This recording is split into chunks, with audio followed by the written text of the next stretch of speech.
He's knocked out.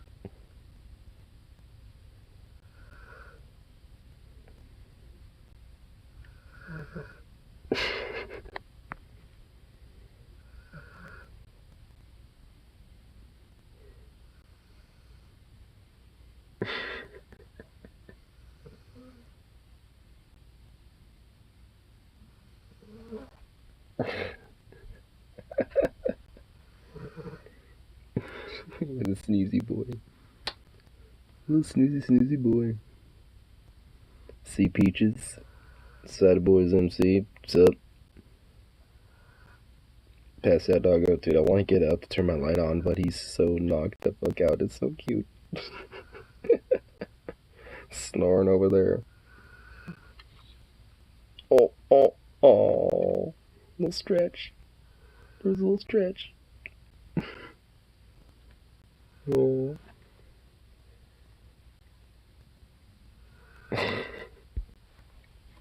He's knocked the fuck out.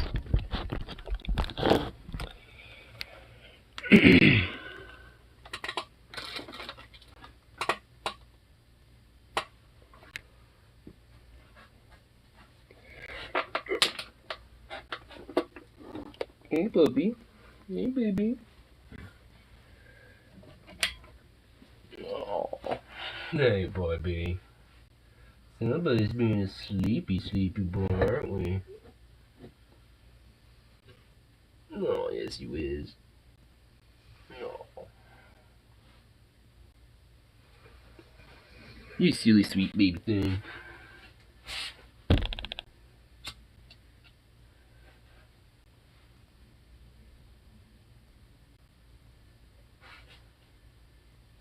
He's a good boy, huh? You sweet boy.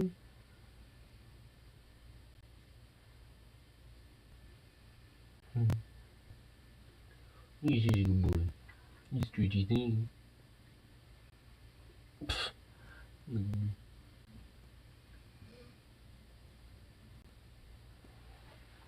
Mm. Your face is so smushed. Ugh. I'm empty now, so I stopped drinking wine, so I'm fairly sober now. Just see Chungus Rescue Operation. I saw your link. I didn't check it out yet, though. We, of course, some stone as fuck. Nice. Yeah, I got some of my tea left. I had a burrito earlier. I got mom a little bit. Don't fault that stuff. Took off being spoiled like a little sweet boy that he is. That was my mother. It was good. She had a hardcore fucking boomer take, though. She was asking me why, like, not half, but, like, a lot of the shelves at my store are empty. And I just kind of told her a lot of it's supply chain stuff. A lot of it's due to the lack of workers being paid fairly, so they don't want to go work for companies that are offering horrible wages. Starvation wages and stuff.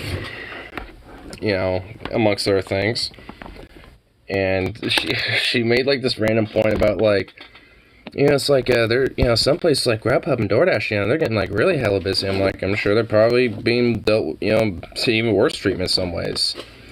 Where it's like, because of them working as independent contractors, they're not as, companies aren't as liable to take care of them as much. And plus, they have to essentially rely just on tips. And that's where the boomer take really came in. We're just like, oh, I'd rather make money off of tips than, like, basically a basic income, of, like, and I'm sitting there just like, wait, you'd rather be a wage slave or just rely on the virtue of tips?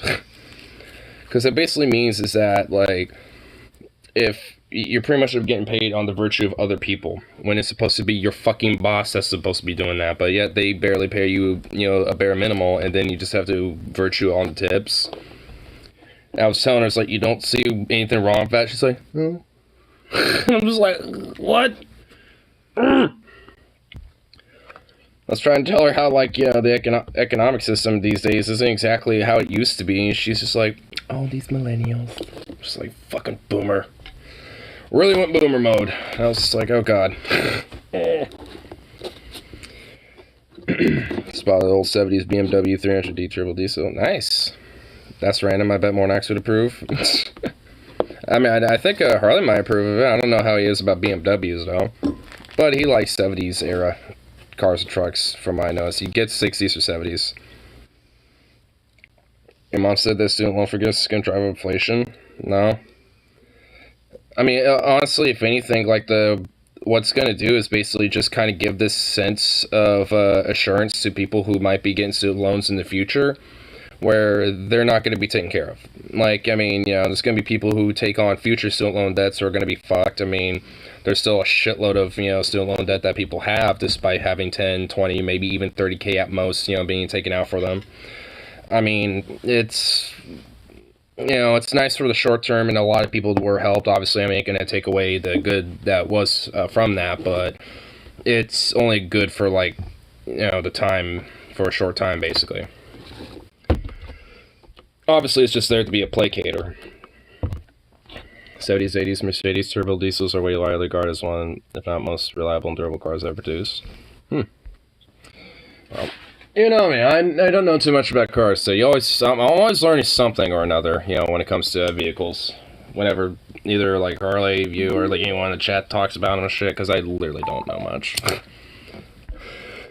Whatever my knowledge is chances are it's literally just, like, regurgitated telephone game version of, you know, of, like, what people tell me. Gotta be able to run this on used vegetable oil. Nice. Some, like, biodiesel type of shit, almost. Don't biofuel, recycling it.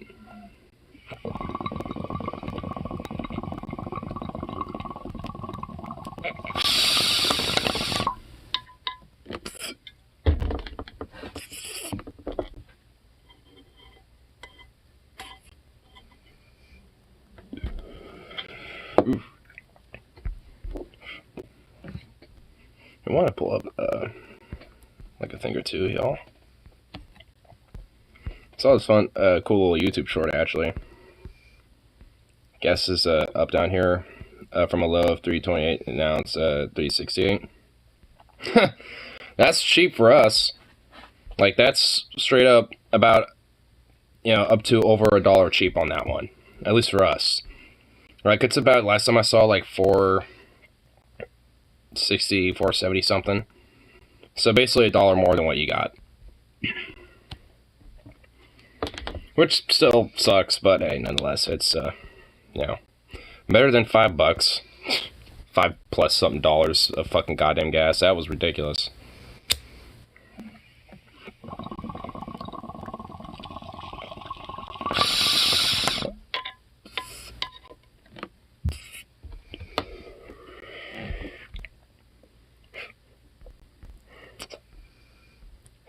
I'm trying to find what I think. First thing I seen was seeing gas was $9 in Alaska. Ugh. Yeah, fuck that. I definitely would not be about that, like, at all.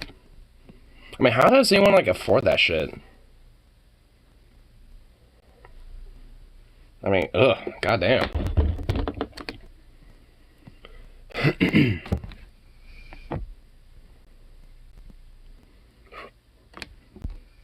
Ah, here it is. Come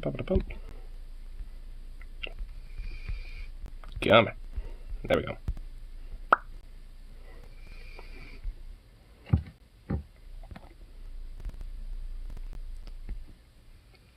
Anyway, here, I found this really cool YouTube short I was checking out a little bit earlier. I was eating my burrito. About, like, authenticities in foods.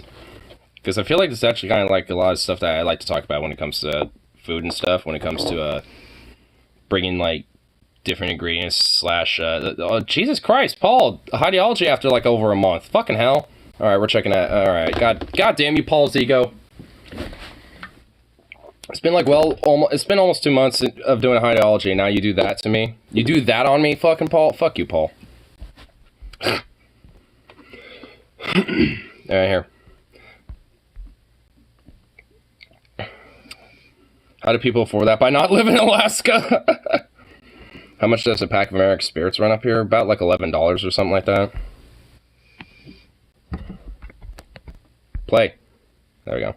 In my last video, I talked about how you can kimchi anything, and I kind of wanted to build upon that a little more. I'm a huge believer that cuisine should be viewed as a technique more than a set of directions in a recipe. For instance, instead of making bibimbap with the most authentic ingredients with imported traditional vegetables that has traveled continents to get to your kitchen table, you should use ingredients seasonal and local to your area, and that means experimenting. I'm in Copenhagen at the moment, so it's hard for me to get quote-unquote traditional ingredients. So I got creative, swapped out spinach for Swiss chars, miso made with leftover sourdough bread, all while preserving the techniques used to make bibimbap, which in essence just means mixed rice. Recipes and dishes are byproducts of cultural, economic, environmental, and sociological factors that has impacted our way of eating. And that's also what I love about cooking and food. It's an edible piece of history, constantly evolving and changing. So if you ask me what I think about authentic cuisine, let me just say that it's overrated. Is I mean, that's basically what she's saying. But honestly, like, everything that she said, I legit agree with. Like, I do think that when it comes to cooking, most of the foundation and, like, when it comes to cuisines is technique. Like, straight up. Like, I mean, because honestly, there are so many different foods that basically are almost essentially the same thing, but because they're from a totally different part of the world and thus totally different culture, background, and so on, obviously different ingredients, different things, and shit like that are being used. But, like, things like wraps, you know, like when it comes to, like, taking, like, you know, some sort of a bread wrap or something like that, or, you know, like taking, you know, something and rolling it up, you know, just like very, like that simple little technique of, you know, just having like a base of a thing and rolling that shit up, making like a little wrap, burrito, sandwich, sushi, you know, just different shit like that, like with just the technique of rolling food up into like a wrap or a ball or whatever. Plus, like, just the plethora of pasta dishes that are out there, for, you know, various different noodle dishes and shit. I mean, from, like, you know, from Thai to Italian to fucking, you know, there's all sorts, you know what I mean? I mean, like, it all comes down to, like, technique and shit, and at the end of the day, like, especially when it comes to food, like, to me especially, that's, like, the biggest, you know, connector when it comes to a lot of, oh my god, now fucking TJ? TJ and Paul are fucking streaming it up. Motherfucker.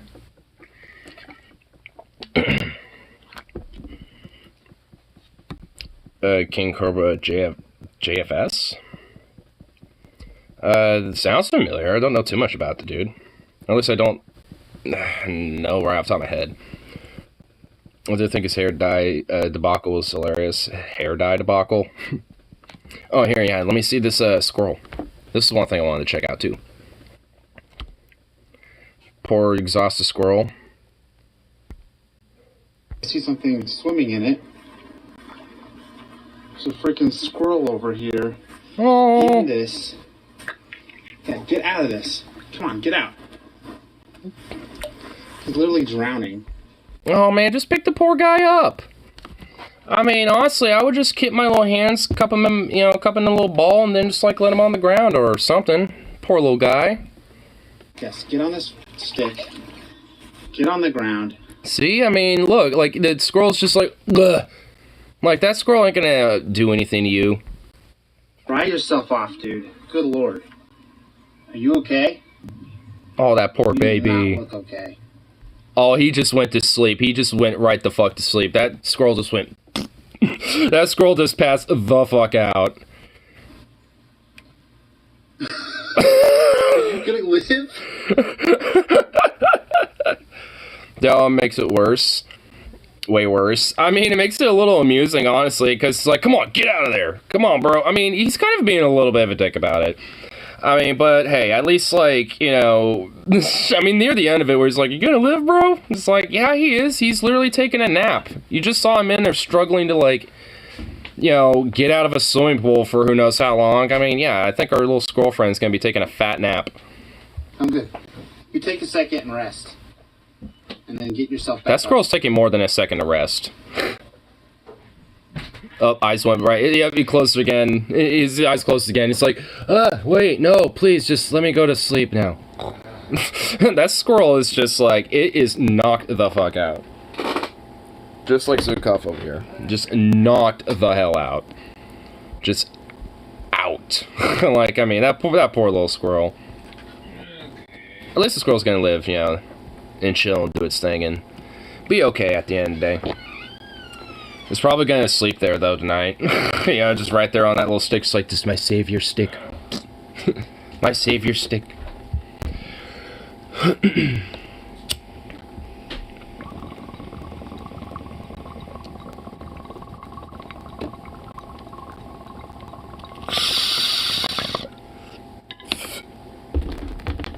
I kinda heard the squirrel make like a little noise too when he got on the stick. So I think the squirrel recognized that he was being helped. He made like this little, you know, like makes these like cute little squeaky noises if it's if squirrels are like really happy or like, you know, friendly or whatever the fuck. Usually, like they'll make these little squeaky noises. And I was kind of hearing the squirrel do that a little bit, so I think it's recognized like, please, it's helping me, yay! And just happy that it was able to like escape and not drown. But that's why, honestly, like, if people have pools like that, they should probably, you know, if they're going to leave them out there, maybe drain them a little bit, so it's not totally full of water, so if anything does accidentally get stuck in there, it won't drown.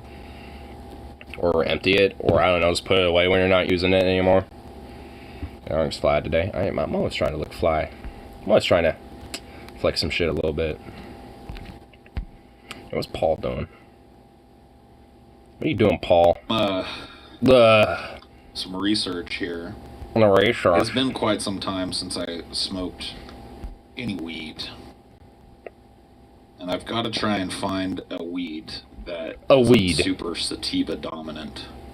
So I'm gonna, I brought like the little eighths that I have. I've got these little, you know, like packaged eighths. Hey. And it tells you what kind there is back here.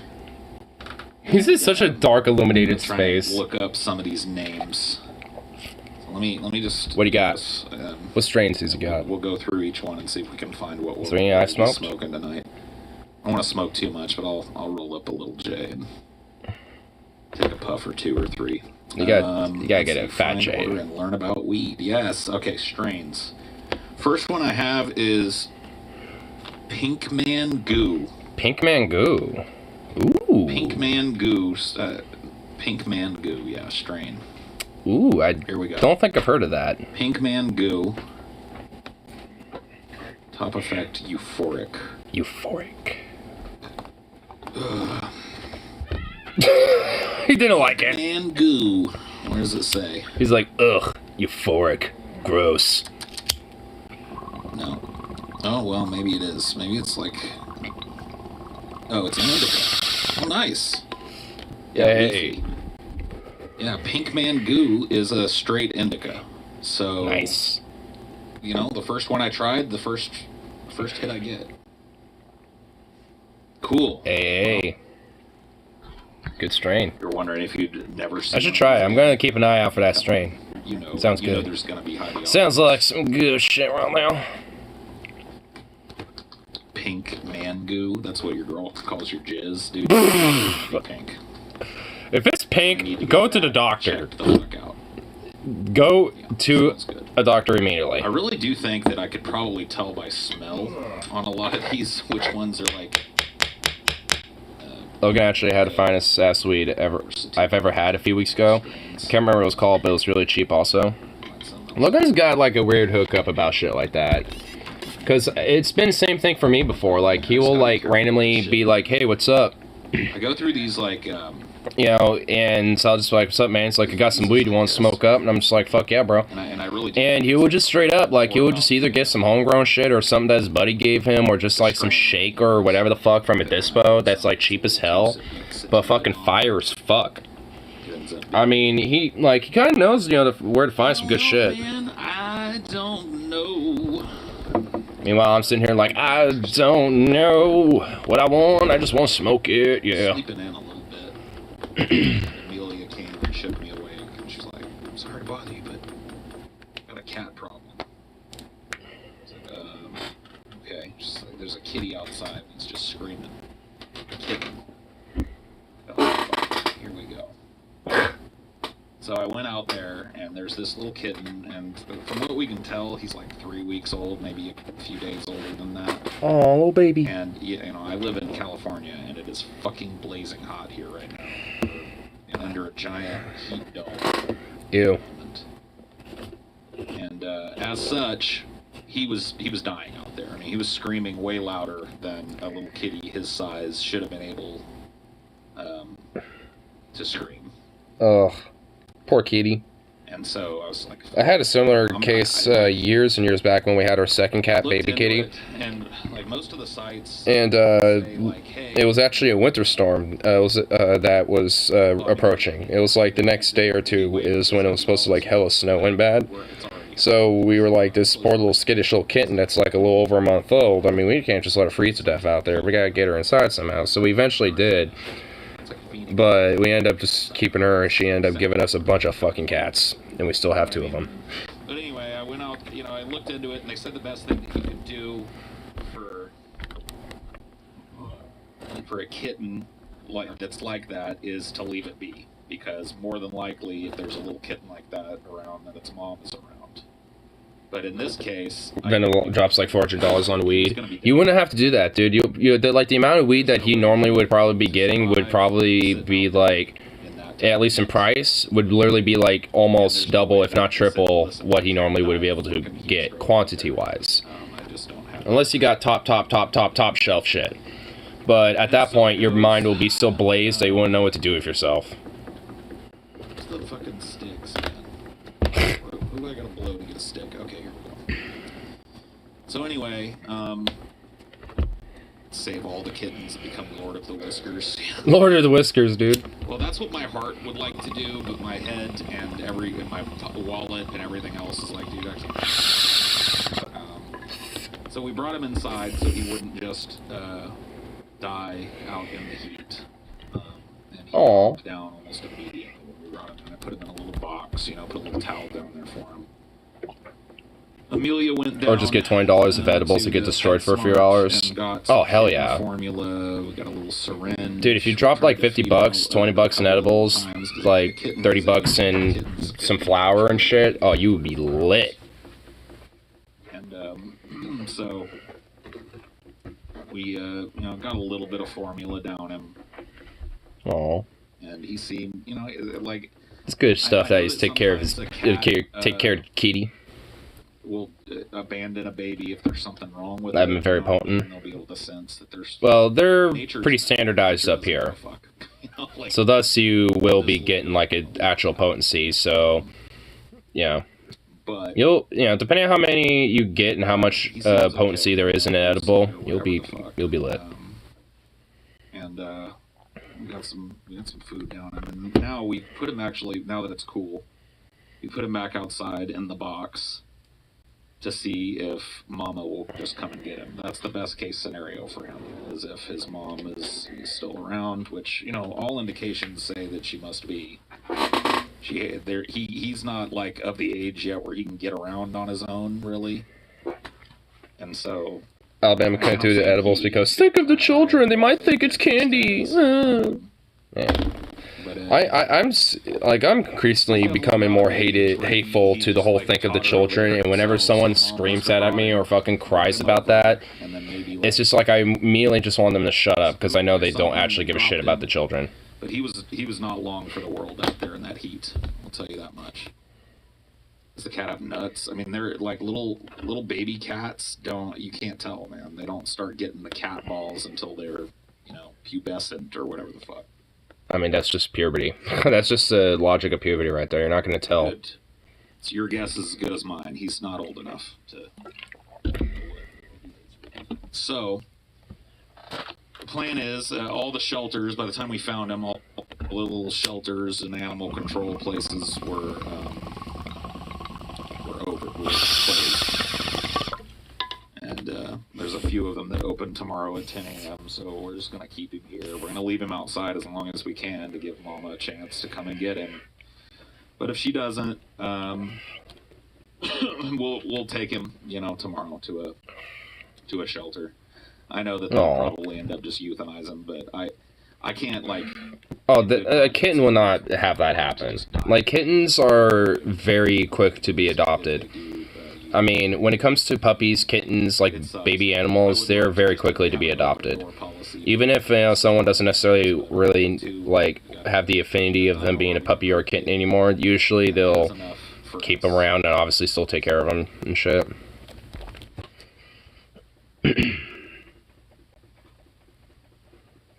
Not always, but GOP escalates fight against citizen-led ballot initiatives. Well, I'm not. Wow. Color me shocked. Look at that.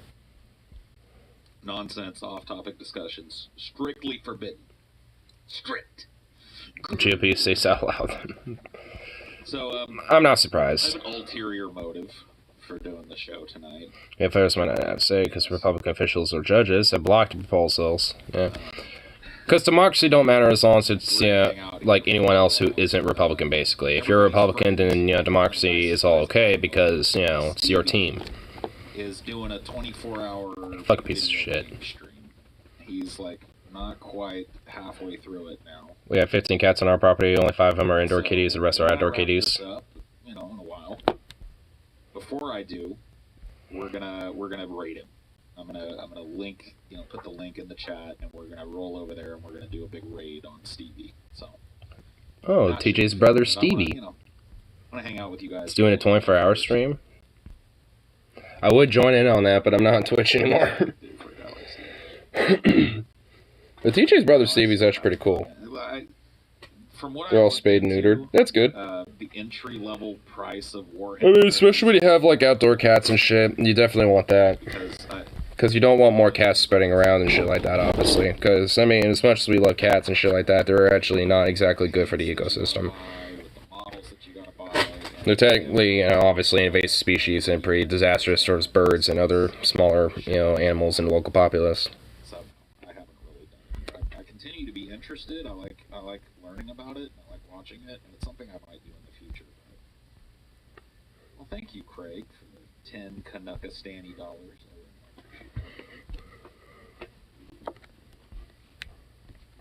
Not necessary, but welcome. But yeah, if you look at a lot of the like Warhammer Random little poll of, do you enjoy time alone? I can't stay alone. I don't enjoy it at all. I don't mind being alone. I enjoy being alone. Being alone is my way of life. And I say I don't mind it. Wow. 53% of people say I enjoy being alone. And only a quarter, 25% say I don't mind. And that's not a good sign for a hobby. I'd say, at least for me, I'd probably enjoy being alone sometimes, just depending if I, have my, like, social battery juice drained or not. And then sometimes I don't because I want, to seek that. So it just kind of depends on the mood when it comes to if I enjoy being alone. Gonna be an ARP thug for the medical industry. Well, I mean, it's at least not as disgusting as being, like, some armed thug for some other random bullshit.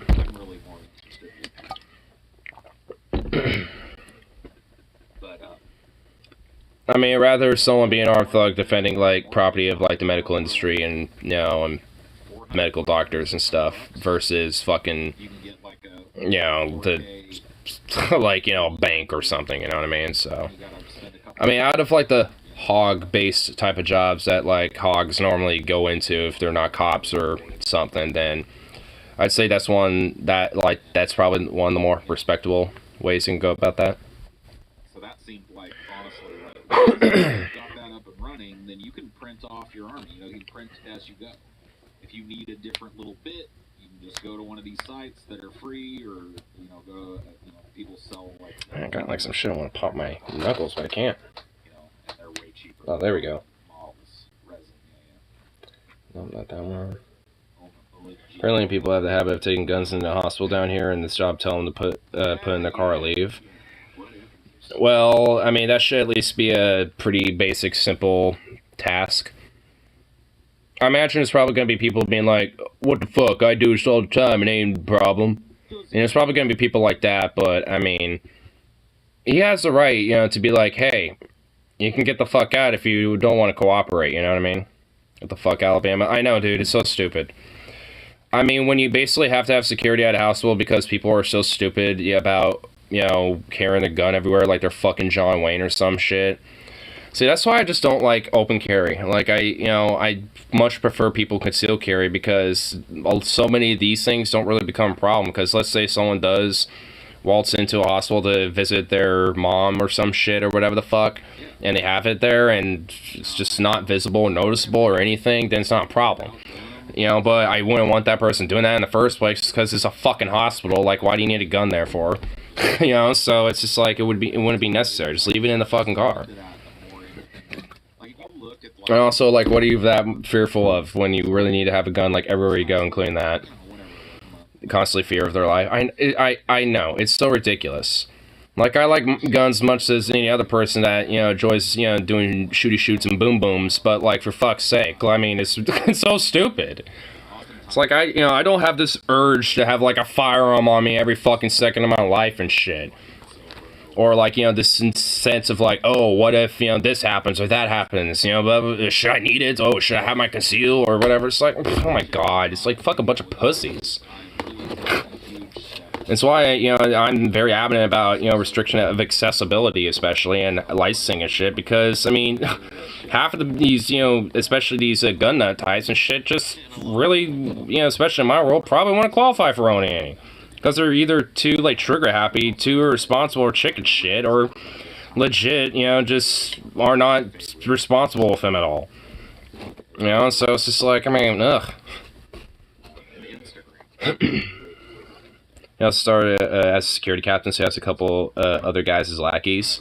Oh, well, I mean, considering his, you know, prior experience, I mean, that explains, I mean, I'm sure that explains everything about that. It's like, oh, he used to be in the military, he used to do this, he used to do that. Oh, well, sure, we'll make you captain.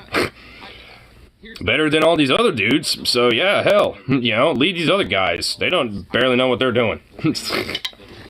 Yeah, so, you know, honestly, it seems like he got a pretty decent gig. I mean, hell, even I wouldn't mind doing that. I mean, it's at a hospital, you probably get to talk with some nurses, doctors every now and then, you know. Occasionally, maybe, you know, chat with somebody in the weight room, you know. Obviously, if someone's stupid enough to bring their gun in, you know, tell them to leave, or, you know, fucking leave it in the car or something. I mean, it's just like, I mean, it honestly don't really sound that bad of a gig.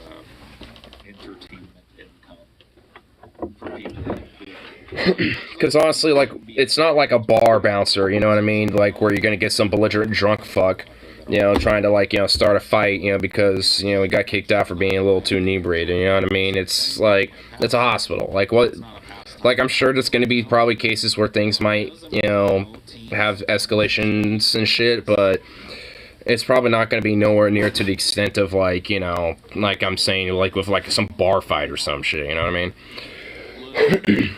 If anything, the medical staff would probably be able to handle it far quicker, you know, or at least, you know, handle it and settle it out and have resolution way quicker, you know, like, before the security does.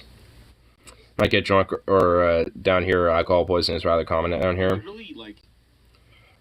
Well, see, at that point, they're already, like, having, you know, like, if they're at the hospital by that point, they're not really in a status to fight or, you know, get belligerent. Like, they may try, but they're going to be in such a drunk state, especially if they're near alcohol poisoning, especially if they're going to the hospital like that, to where it's going to be easy to, you know, sedate them and then be able to treat them.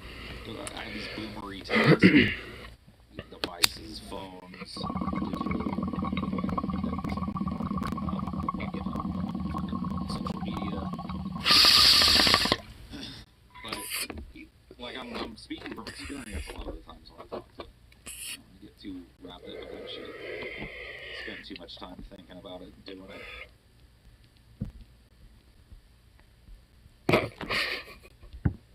And as such, This community post. What the fuck? Unionize your local femboy. So, yeah. Conyer? You know, Why? Stop it. Stop it, Conyer. over here are going to be permanent. Or I'm gonna have to do some union busting, you know what I'm saying? Gonna have to do some union busting on that. Or there's just no point. I'm going to read it. I'm going to participate in it. Not a bad gig. You get $18.50 an hour. Yeah, it really ain't bad. I'm going to go I get paid all day, you know, about that much right now. every day. So That's been nothing but good for me to get away from. So. I really hope GOP and fighting takes down McConnell. Talk about shooting your brain to feed your dick's ego. Trump's going all out against McConnell at this point. And I'm On top of the 1,500 he gets for old people Social Security. Shit. Nice. So it's fucking crazy how overdriven my tolerance had become.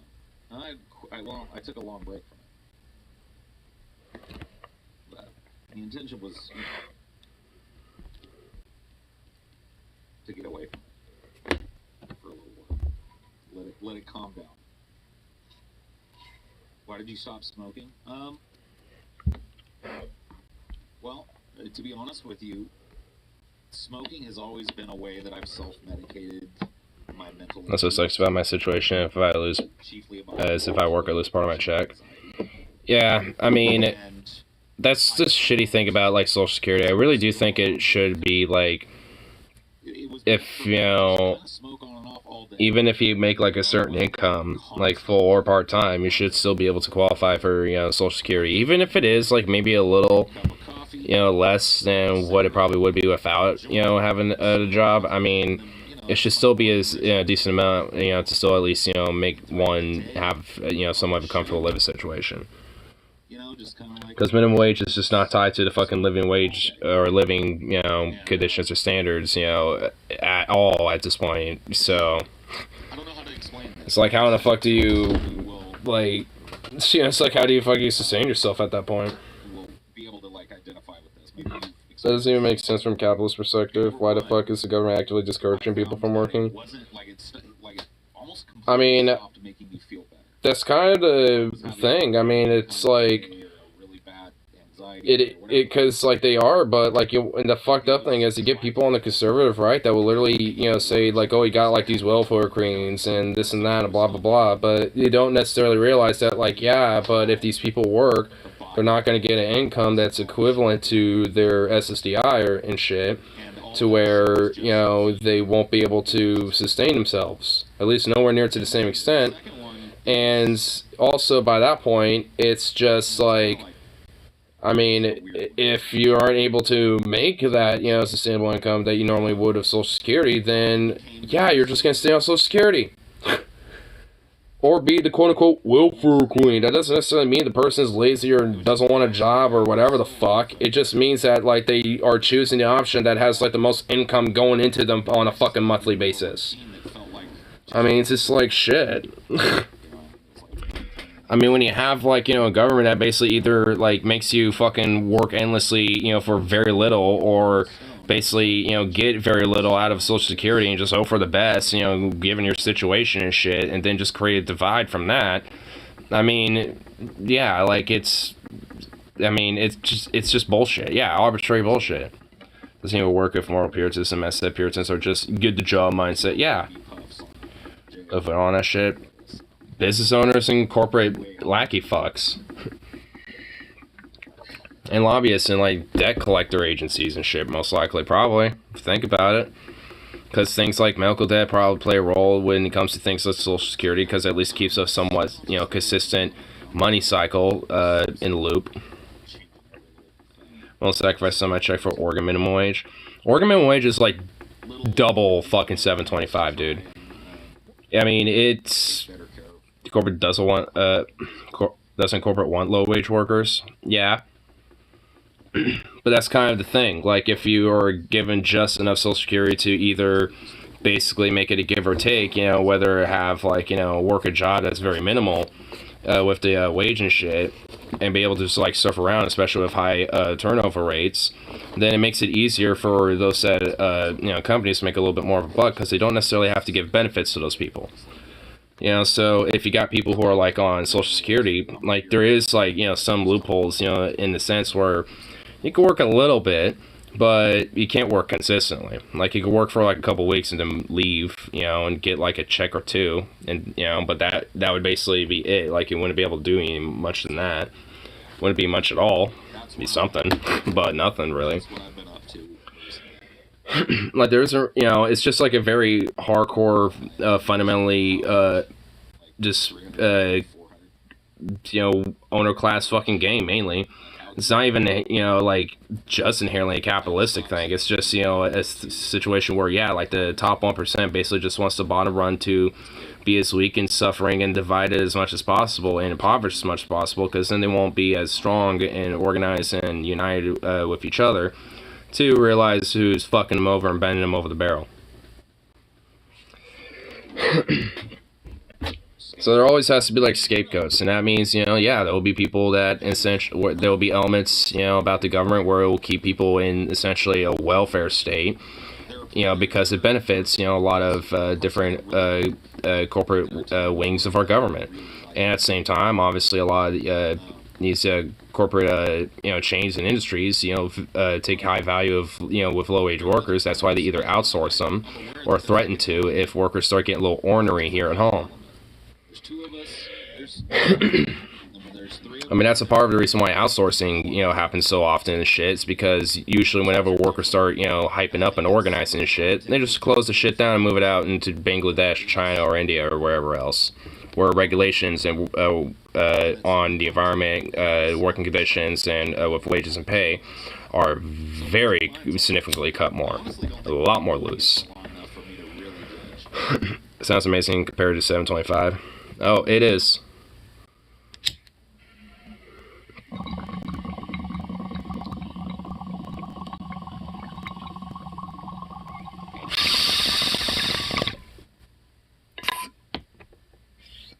Because, like, every fucking state should have that as a minimum. It's one of those things you gotta, like, you gotta try different things. You gotta shake it up every once in a while, even if you end up going back, you know, to another way of doing things or whatever. You gotta try out different things as a content creator. And the truth of the matter is, all of us have been doing this show now. That's kind of, you know, a pretty similar format. For what? 5 years? It's fucking insane, right? 4 years, something like that? How long is it? Me, open sunroof, everyone else on submarine, surprise Pikachu face. So you, like, I hope that there's a little empathy for the performers in this. Hey, if submarines on the surface of the water, then it's okay. It would be very easy not to get sick of it, but think of us having to do it, because we do it every week, you know, every Here, long. check out some shit on too, Al. And so, you know. Do you know how hot it is here?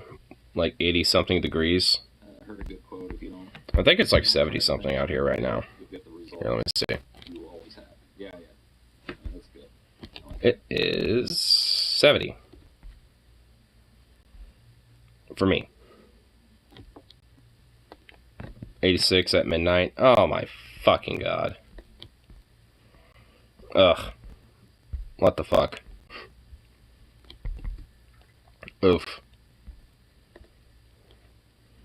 The humidity at like 100%. Gross. Figure it out. Horrible. Ugh. Think about it. 65 for me. Shows Nice. wrap it up, you know, around season 5 or whatever. Alabama's in heat wave, lol. TV show. I mean, most of the fucking country is at this point. At least a lot of the different chunks of the country will be, or are. Takes a dip or whatever, the writing gets bad, or it's just Get me out of here, please. We're working on it. Chill, we're working on it. it goes away, you know. And Goddamn, son. we don't want that. You guys don't want that. So sometimes you Yeah, last heat wave. Last week. I'm gonna miss the late night limit dives. Lol. I mean, to me, I just see, like, the fucking writing on the wall of so much of that shit, and considering how much, like, you know, heat waves are gonna get worse and worse, and, you know, especially up here in the PNW. I mean, it's just, like, it's gonna just be fucked. I mean, like, especially for me, like, there ain't no way in hell I'm gonna be doing well in any of this shit. Barely, like, hold on as it is when it comes to these heat waves. So it's like, no, not the Wilsonville thing. Shut up about that. God, no. Fuck. Mercedes-Benz of Wilsonville. Something about a guy got a clean car. And it's gonna be hella fucked. The whole Sunbelt's gonna be fucked. Yeah. I mean, fuck. I mean, just considering how shit is, I mean, it makes me kind of want to move up north. Get further north. Farther away from death. We're gonna get a ton of climbing refugees seen from Seattle. Oh, yeah, dude. And then at the same time, yeah, there's gonna be, like, climbing refugees from here. You know, moving up north. We're moving elsewhere and shit. Moving out east and stuff. Like, honestly, the fuck thing is nowhere's safe. There's, like, very few places in this country, let alone the fucking planet, that are gonna be, like, somewhat not heavily impacted. Like, they still will, but nowhere near, like, not to the same extent as, like, you know, pretty much everywhere else. Like, the PNW and West Coast gonna be heavily messed up and fucked up. Like the New England area will not be as significantly impacted, but most certainly will be still. Like, they might get a lot of, actually, so, like, you know, hurricanes moving up more further north and shit, like we remember what happened with New York, like, twice. So.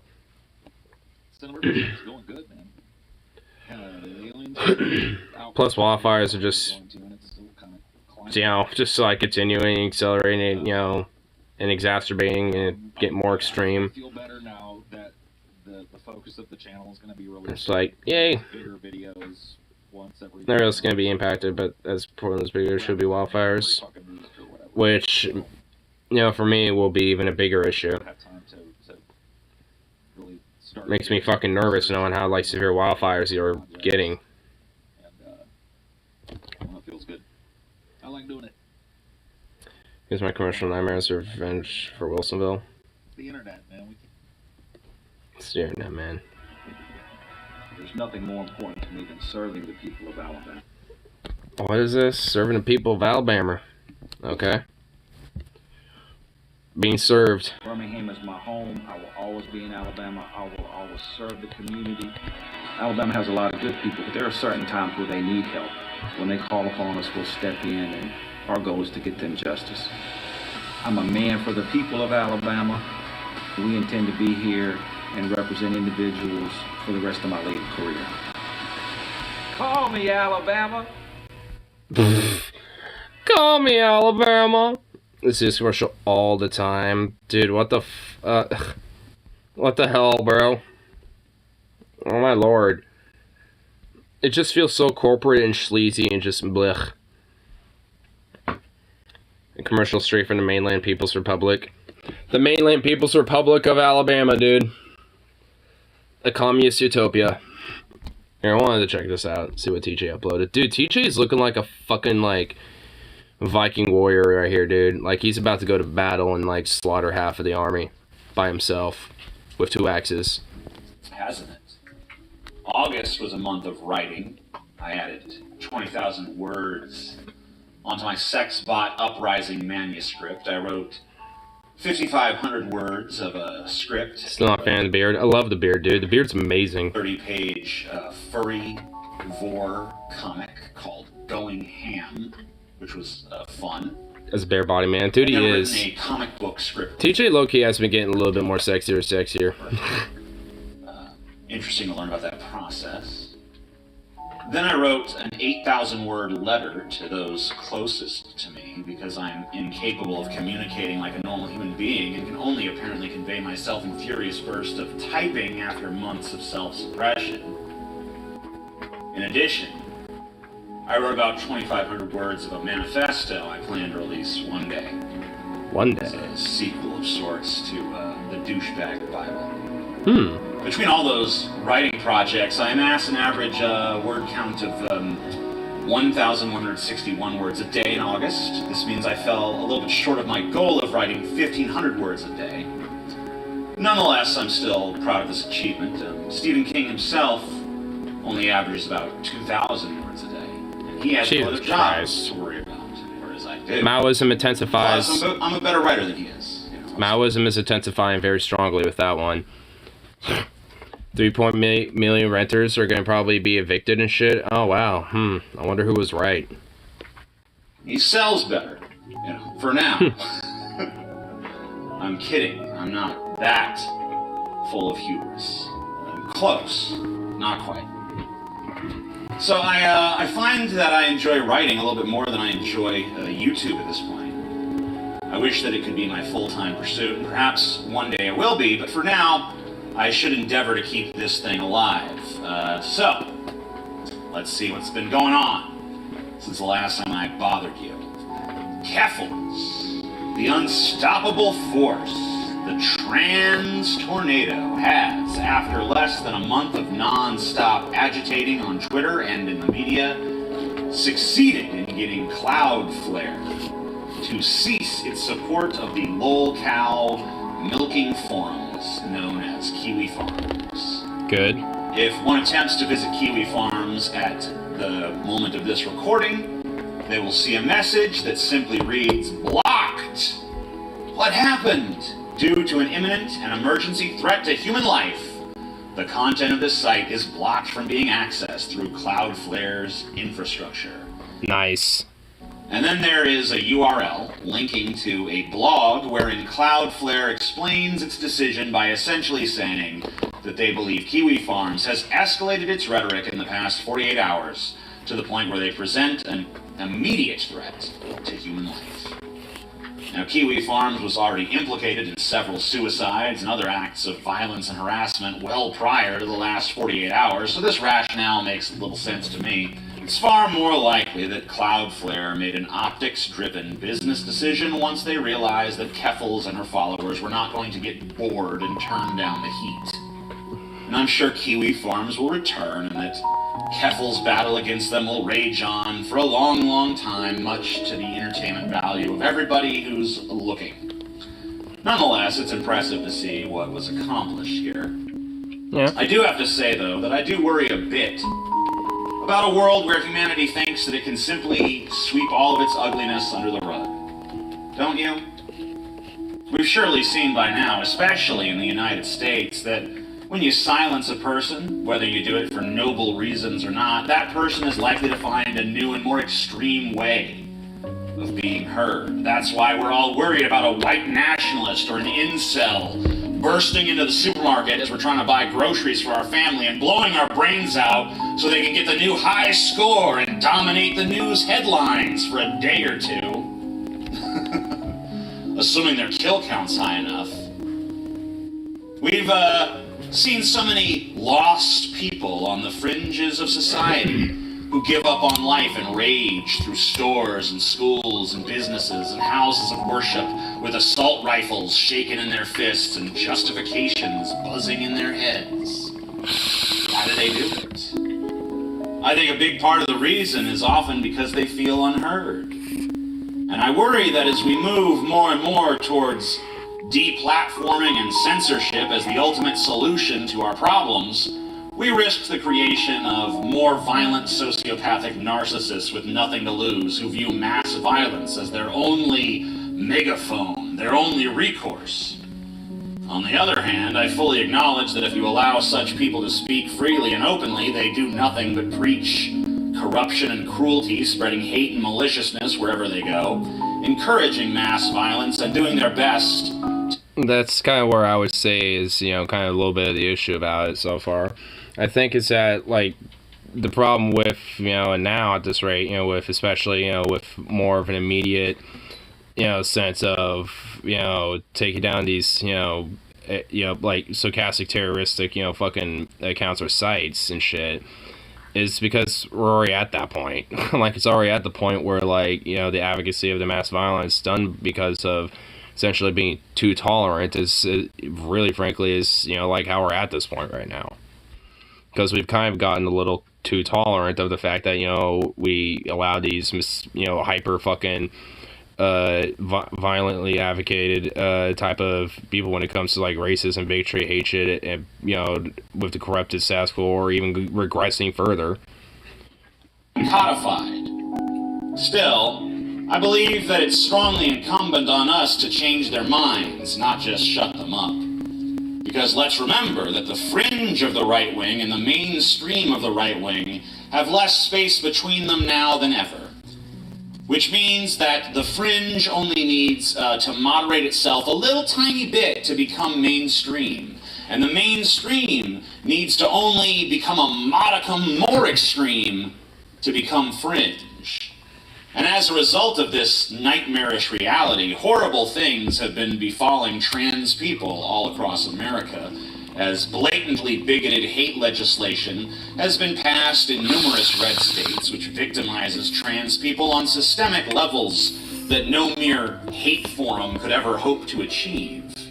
And these pieces of legislation have been cheered by mainstream figures in the right-wing media, as well as popular so-called alternative media figures. Trans people in the United States, and globally of course, but I'll focus on my own backyard here, find themselves in the eye of a hurricane with hate factions swirling around them, seeking to codify limitations to their freedom, to besmirch them as abusers, to brand them as a social cancer, and to normalize bigotry and bias against them to the greatest extent possible.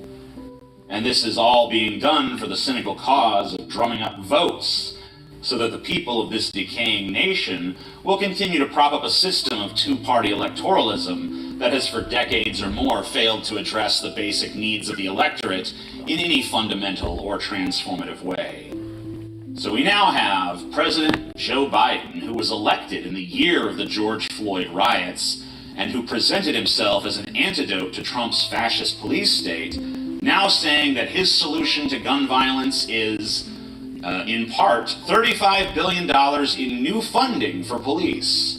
The same Sounds like a dude who's definitely about trying to reform and fix the cops, right? police that killed George Floyd in 2020. The same police that haven't changed because they just murdered a 20-year-old guy named Donovan Lewis in Columbus, Ohio a few days ago. The police entered his house and shot him within seconds. He was in bed. And their justification was that he had a vape nearby, which I guess they mistook for a gun. Even if it was a gun, that's no justification for shooting him. We have the right to bear arms in this country, do we not? Yeah. Well, if you can be shot for merely having a gun sitting next to you, then no, I guess we don't. I want to make it clear that I'm not saying any of these things to diminish what Keffels achieved with her activism. I think that her accomplishments and the accomplishments of the community that she has built are incredible and impressive. But what I fear is that these sorts of victories are a mere topical balm on a gaping flesh wound. There are so many institutional powers in this country. I mean, they definitely are. And around the globe that seek to do harm to humanity. Anti-trans legislatures spread hate and pass hate laws, and trans people suffer. Pro-cop politicians protect unaccountable cops, and the communities that are over-policed suffer. Capitalists in the donor class who have bought off those who are supposed to regulate them. You know, low-wage workers suffer when they do that. Landlords jack up the rents, and the tenants suffer. Where about like 3.8 billion or million of them are going to probably be evicted in the next coming months. Go figure. Grinds on to a higher and higher budget every fiscal year, and the whole world suffers. And I suppose my question to all of you is, when are we going to see these issues tackled with the same aggression and ferocity that Keffels brought to the Kiwi Farms debacle? When are we going to see a united front of unwavering and inflexible people demanding change on these issues and never shutting up for a second until they get it? I personally hope that Keffels will use her current momentum and the obvious natural leadership qualities that she possesses to take on some of these larger challenges. Because the sort of uncompromising take no prisoners methodology that I've watched her so expertly employ in this last month is exactly what is needed to remedy these matters, in my opinion. I agree with that. I mean, that's one thing that I especially liked about, what I was hearing about, like, especially her reaction to this type of shit, was the whole take no prisoners, fucking scorched earth it. And she did that. I mean, that's what I love about it. I mean, I definitely find it, honorable, impressive, and she definitely has, leadership type of qualities. I mean, especially when it comes to, like, trying to push and, on a more unified leftist type of front, you know, when it comes to a broader challenges of the system. That's like the type of shit that, you know, we need to be seeing. It is that type of energy. And that, I hope that some of the people watching this video right now are inspired to fight relentlessly against whatever injustices they see in the world. Yep. Because with sufficient tenacity and relentless doggedness, you can inspire those around you and you can achieve victories that currently seem impossible. Anyway, if you'd like to reach out to me, I can be reached on my Instagram or on my Twitter down below. I had a different Twitter for years, but they suspended it. I had a secondary Twitter that they did not suspend, so that is now my main Twitter. I can also be reached on my Discord server, which is linked down below as well. I'm also hoping to develop my own web presence that is not under the control of anyone else very soon. So stay tuned for that. Fuck yeah. Big plans for the next couple of months, but for now I think it's sufficient to let you know that I'm back in the arena of video making, and I have some bangers up my sleeve, but for now this is just a little hello. So hello, love you, subscribe, like, comment, peace the fuck out. Yeah. Man, dude, TJ, it's such a character, man. Like, honestly, every time TJ has, like, one of these videos like this, it really honestly kind of makes me smile. And I can't stop smiling, honestly, just because it's like, ooh.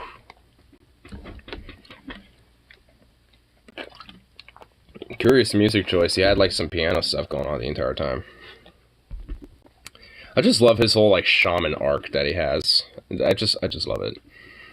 But fundamentally, I do agree. Like, I mean, I guess the only thing I do kind of disagree with is mainly just like kind of the fear of it being used as just kind of brush the nastiness under the rug, so to speak.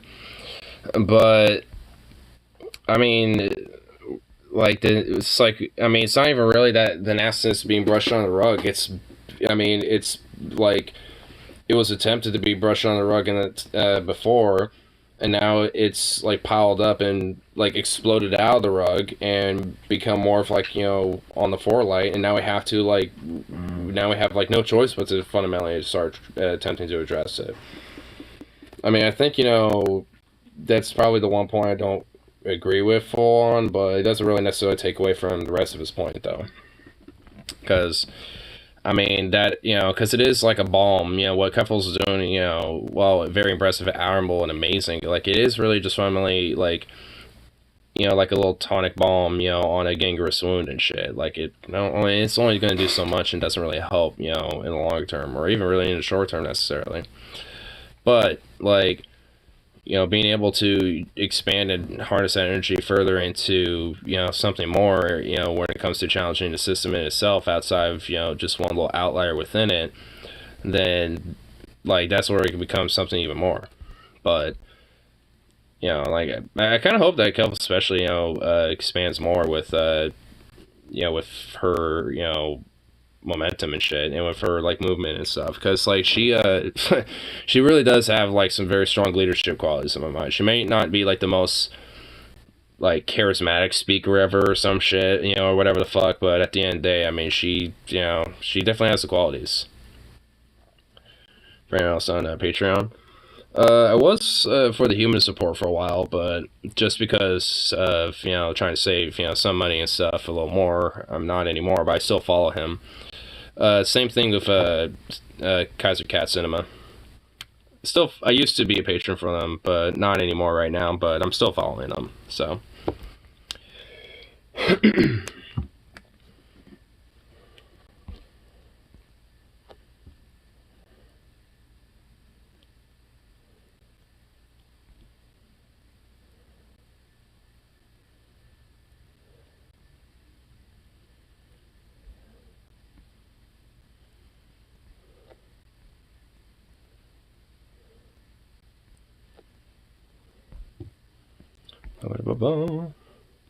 See what other things I could check on too. Match kink to the stranger. Guess the kink. What the fuck? What is this? I'm patron of Old World Blues and DFF. Nice. why your relationship fell apart is the main reason why it's gonna fall apart again. Match the kink to a stranger lineup. Just that. I have this and then the paws and the tail. Does the tail clip on or does it stick in? Oh my god! Oh. Oh, you got a dude who's like talking to a furry right now. Oh shit. Okay. Hello. Hi, I'm Izzy. Do you know what you're doing here today? I know I'm guessing something, but that's all I know. Do you have a kinky side? I have a wild side, yeah. You got any kinks? Any kinks? I don't think so. I don't think so. Like, how freaky do you get in the bedroom? Toys, feathers, whips kind of thing. Feathers?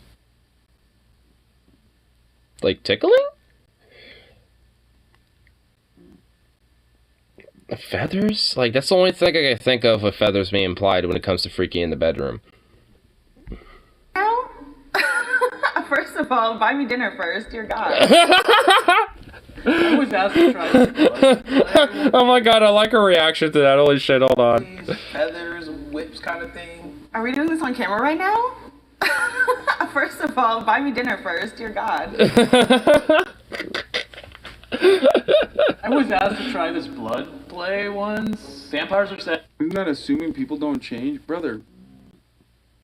I like how this guy, this dude is just basically like, oh, hey, you know, vampire's sexy. I've tried blood play once. Like, oh, I buy her dinner sheet. Yeah, honestly, I would too. She's cute. I honestly, it's just like, I mean, if there was like, you know, if I was in a random situation like this where it was one-on-one and I was like, had to ask her that question and I was like, what happens? Like, hey, all right, you know, hey, let's go buy some dinner, you know, we gotta do this, so hey, let's do it. I mean, might as well. What'd you like? You like Thai, Italian, Hispanic? What'd you like? You know, like, I mean, well, fuck it, you know what I mean? I'll shoot for that. Did a crime or something? I mean, honestly, she looks like someone I'd vibe with anyway. I mean, I could usually tell, you know, sometimes just even with like a little question like that, it's like, all right, my vibe with this person. What's up, Gobas? Buy Ignore dinner, you cute too. Oh my god. So many, dude, you don't know how many people would do that. A lot of people would. I'm saying that people can change. Okay, they can, but like, there's also a billion other people that you could, a billion other fucking people that you could date. That's what I'm getting to, like the match the kink thing. I was watching Ideology, but it crashed. I was watching it earlier a little bit because he started to stream just shortly after I did mine, and I popped in for a minute. Did it crash? I was gonna go in there for a second, but then I saw this, and I was like, you know what? I kind of want to see this little thing, match the kink to a stranger thing, because it's.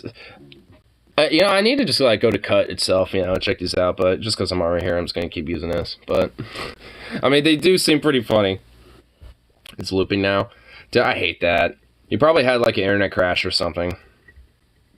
Like, first time he does Ideology in a long time, man. You know, he's chilling, vibing, then he crashes, of course. Poor Paul. I hope the kitten daddy's taking care of a little bit, you know. Does all well, though. I was tuning into that little story about him and his little kitten. Kinks. DDoS. These are the, it's probably not DDoS. You're gonna be matching to individuals today. Okay. Making out is confusing. That's a kink? I like to make out. Asphyxiation? You know what I mean? No. It's like breath play. I think that's kind of hot. Electro play. That sounds like it could be a good time. Pregnancy. Oh. What did she say? I think that's kind of hot. Electro play. That sounds like it could be a good time. Pregnancy. It could be a good time, I huh? don't know who would pick this. Pregnancy, that's where you lose me. Do your thing. As long as there's consent, right? Knife play seems Yeah, I mean, hey, yeah, you do your thing. Not my thing, though. like wild and shit. I don't know. He's scared to do any of that. Pet play. Can you explain what this is? It involves being a pet. Role playing in outfits. Yeah. Interesting. Oh my god, dude. Dude, he's just like, you know what? I might be into that. Interesting, huh? Oh my god, hold on, we gotta go back on that one. Can you explain what this is? It involves being a pet. Role playing in outfits. Yeah. Interesting. that little, that like, that little. Interesting, dude. He was kind of like curious about that, dude. You know, he looked that up on his phone later after this and was seeing what that was about. That came into my mind is like having sex and then like your pets. The fetus can't consent.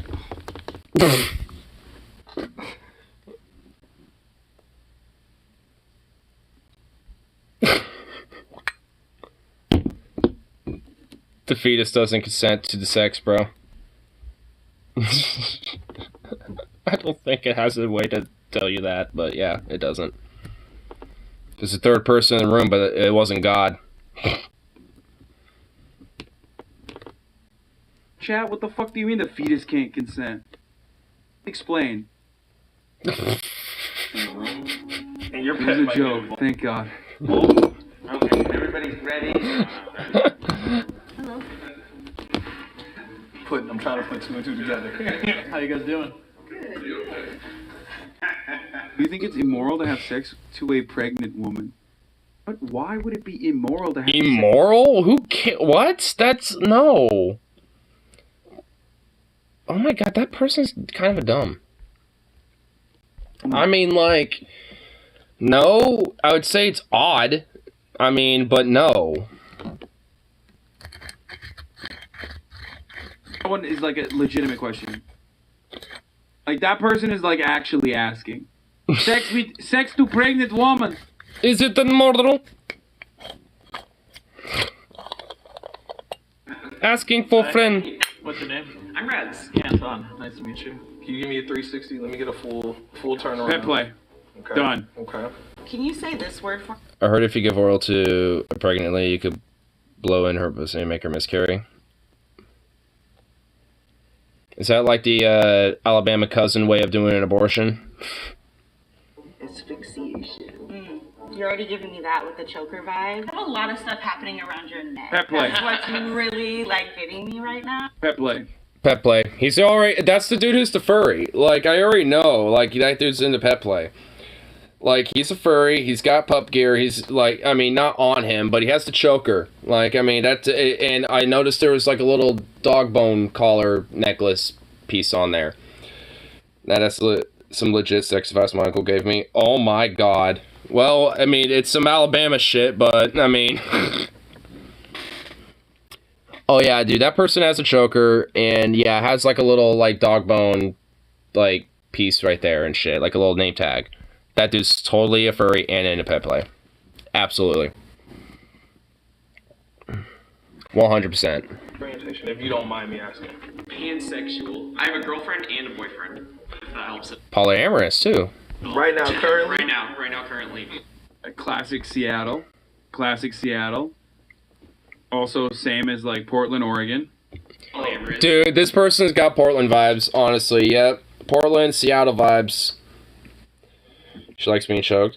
Well, this is a pansexual man, I think.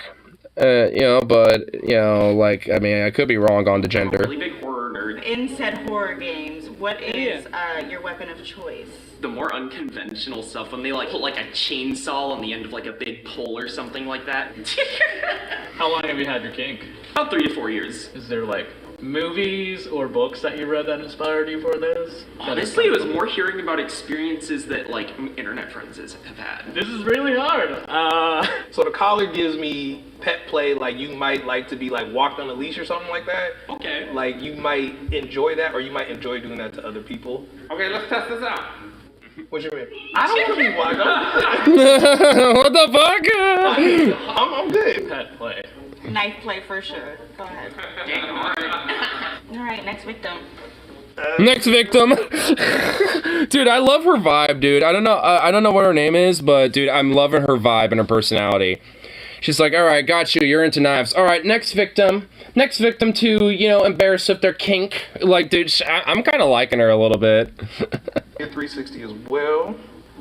All Right, okay. You're just so chill. Thank you. Bro, this is straight up the most Seattle fucking lineup. What is happening? Dude, this really is. This is also like a very Portland lineup. This is like Pacific Northwest in a nutshell right now. What the fuck? Like, this honestly is. Like, I mean, no wonder I'm vibing so hard with most of these people, but especially that chick right there with the pink hair. Like, I mean, I feel like her and I would hella fucking vibe. Smoke some weed, you know, go to some punk bars or some shit. She strikes me as a punk chick. Where are the HVAC specialists? Where? Where are just like people, every single person in here, every single time there's a cut video. Where's our Gulf War, Iraqi War veteran here, brother?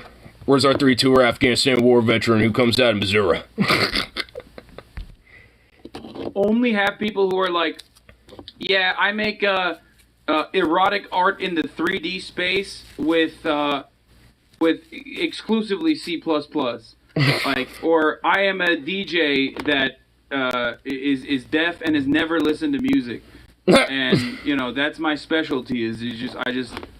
That's what I do. I work off the vibrations that I'm feeling. Like, why isn't it?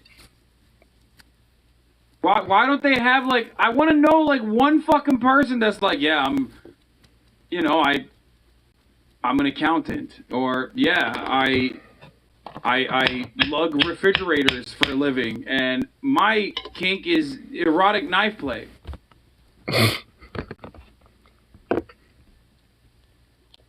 Every motherfucker in here has been to Chaz, okay? Like, every single one. Dude, they probably all met at Chaz, so they're probably like, you know, y'all look kind of familiar.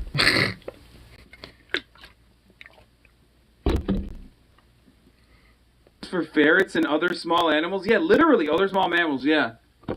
Yeah. Do you like pain? Yeah. Like on a scale from 1 to 10, it's solid 10. Okay. Ooh. She likes pain, huh? Okay, so a little bit of a masochist. I feel like she actually might be the one who's into like electricity or knife play, because that involves pain. She cuts herself in weird patterns and shit. Huh.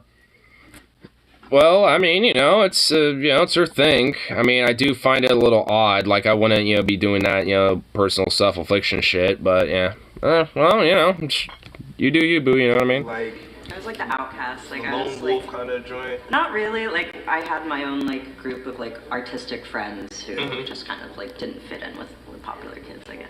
I'm just thinking about this person in the back. Like, that is the most. This is like the leftist skinhead. Okay. This is the guy who's like, no, actually, this is the person. Yeah, a leftist skinhead, aka crust punk, or like an anarchist punk kid who's bald. Yeah, that's like skinheads back in the day before Nazis took over the term were legit just like punks. Like, they were like hardcore punks and shit. Like, that guy in the background there next to the girl in the blue dress, like, straight up, like, that dude strikes me as like some modern day, like, you know, kind of quiet, reserved, like, lefty punk kid.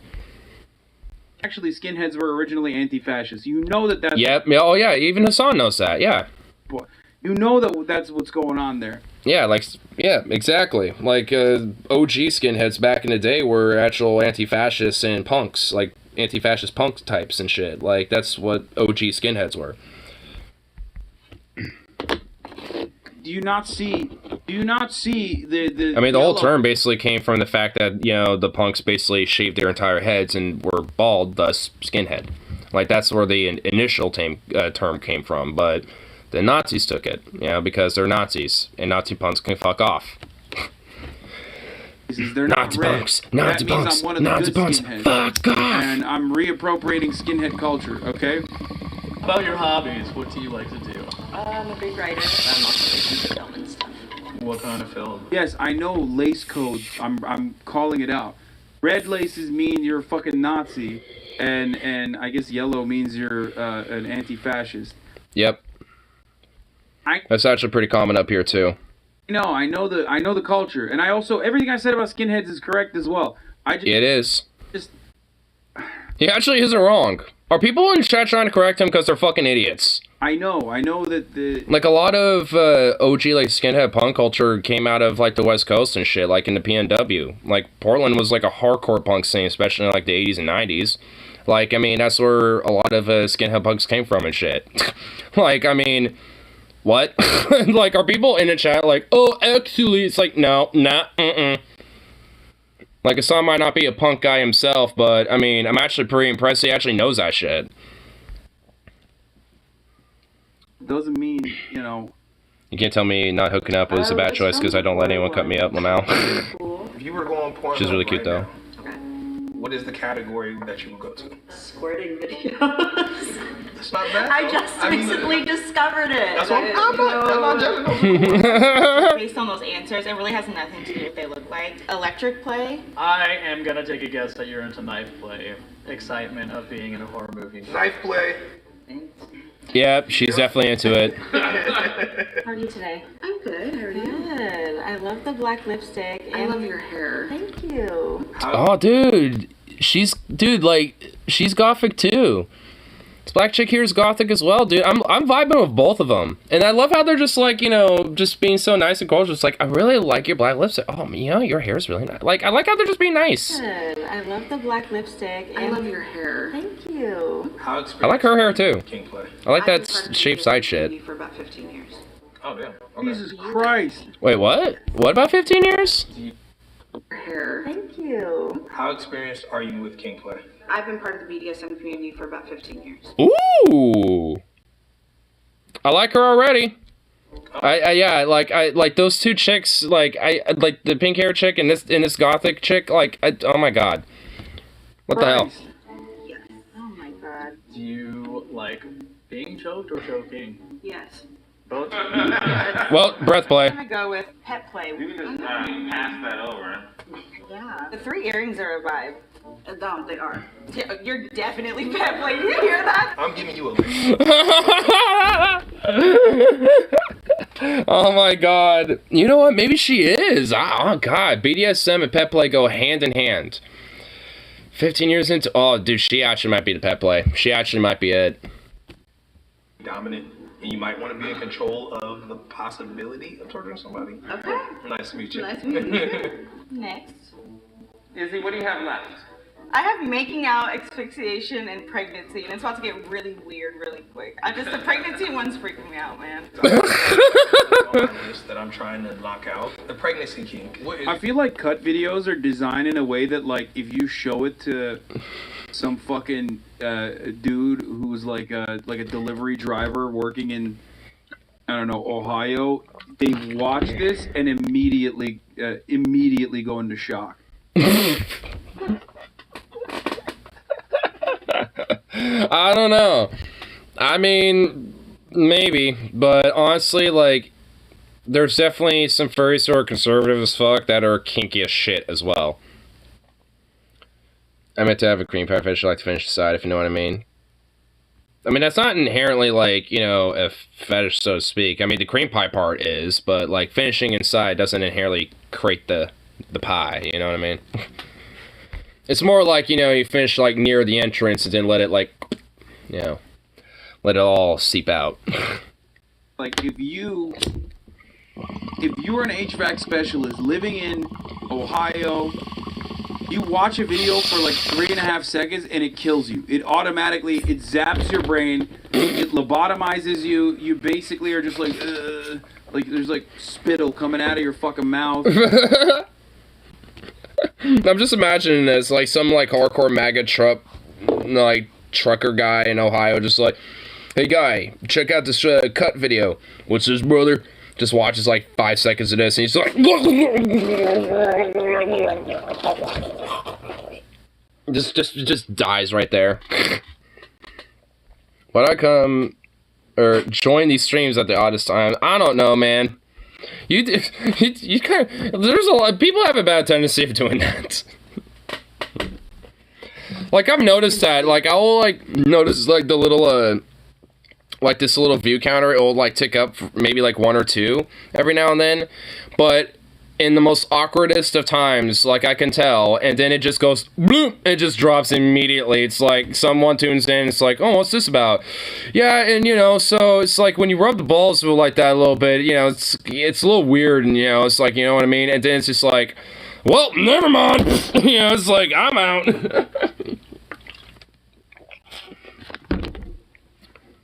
Let Jesus come in you. This can't be real. This one, vaccinated by the Lord, protected the antibody. Jesus came inside me. Oh my God, yo, what the fuck? Oh my God, yes, please. Absurd. Protected by the antibody of our Jesus Christ our Lord, because he came inside me. I feel like this is a parody, though. This can't be real. I think it is real, but I feel like this is meant to be real as satire. Not real as in, like, yes, like a church is actually attempting to push those. Because, honestly, the whole Jesus came inside me and, like, the antibody, you know, in you... Limit fuck? Dude, I don't, like, dude, look, hold on, let's just go back to it really quick. I mean, protected by the antibodies of Jesus Christ our Lord, and because he came inside me. You know what I mean? Like, this feels like a parody a little bit. Just a little bit. Assholes live forever. It is! Assholes live forever. Someone drank too much communion wine? Maybe. See, yeah, there's Linda Feingold. Yeah, yeah, this is a parody. I didn't even notice that, but yeah, it's a parody if that's there. No way a church would have that on there.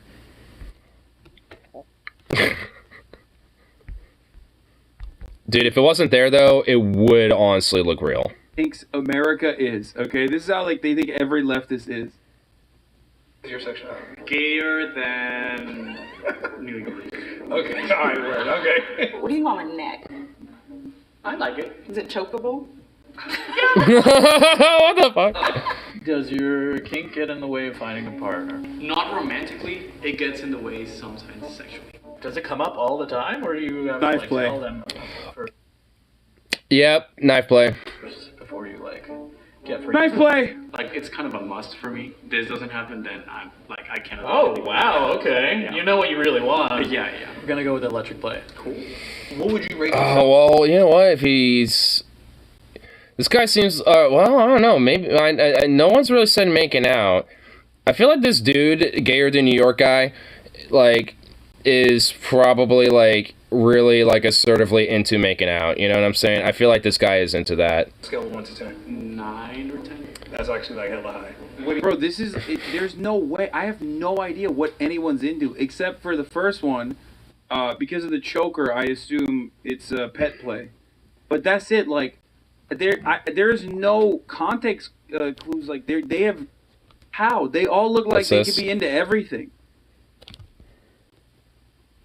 My Mayonnaise pizzas and boneless. What the fuck? Identifier is off the charts right now. Like If someone gave me this without telling me what's wrong with it, oh, punch him in. Yeah, I would literally punch him in the face. I'm just like throwing they thems left and right. Okay.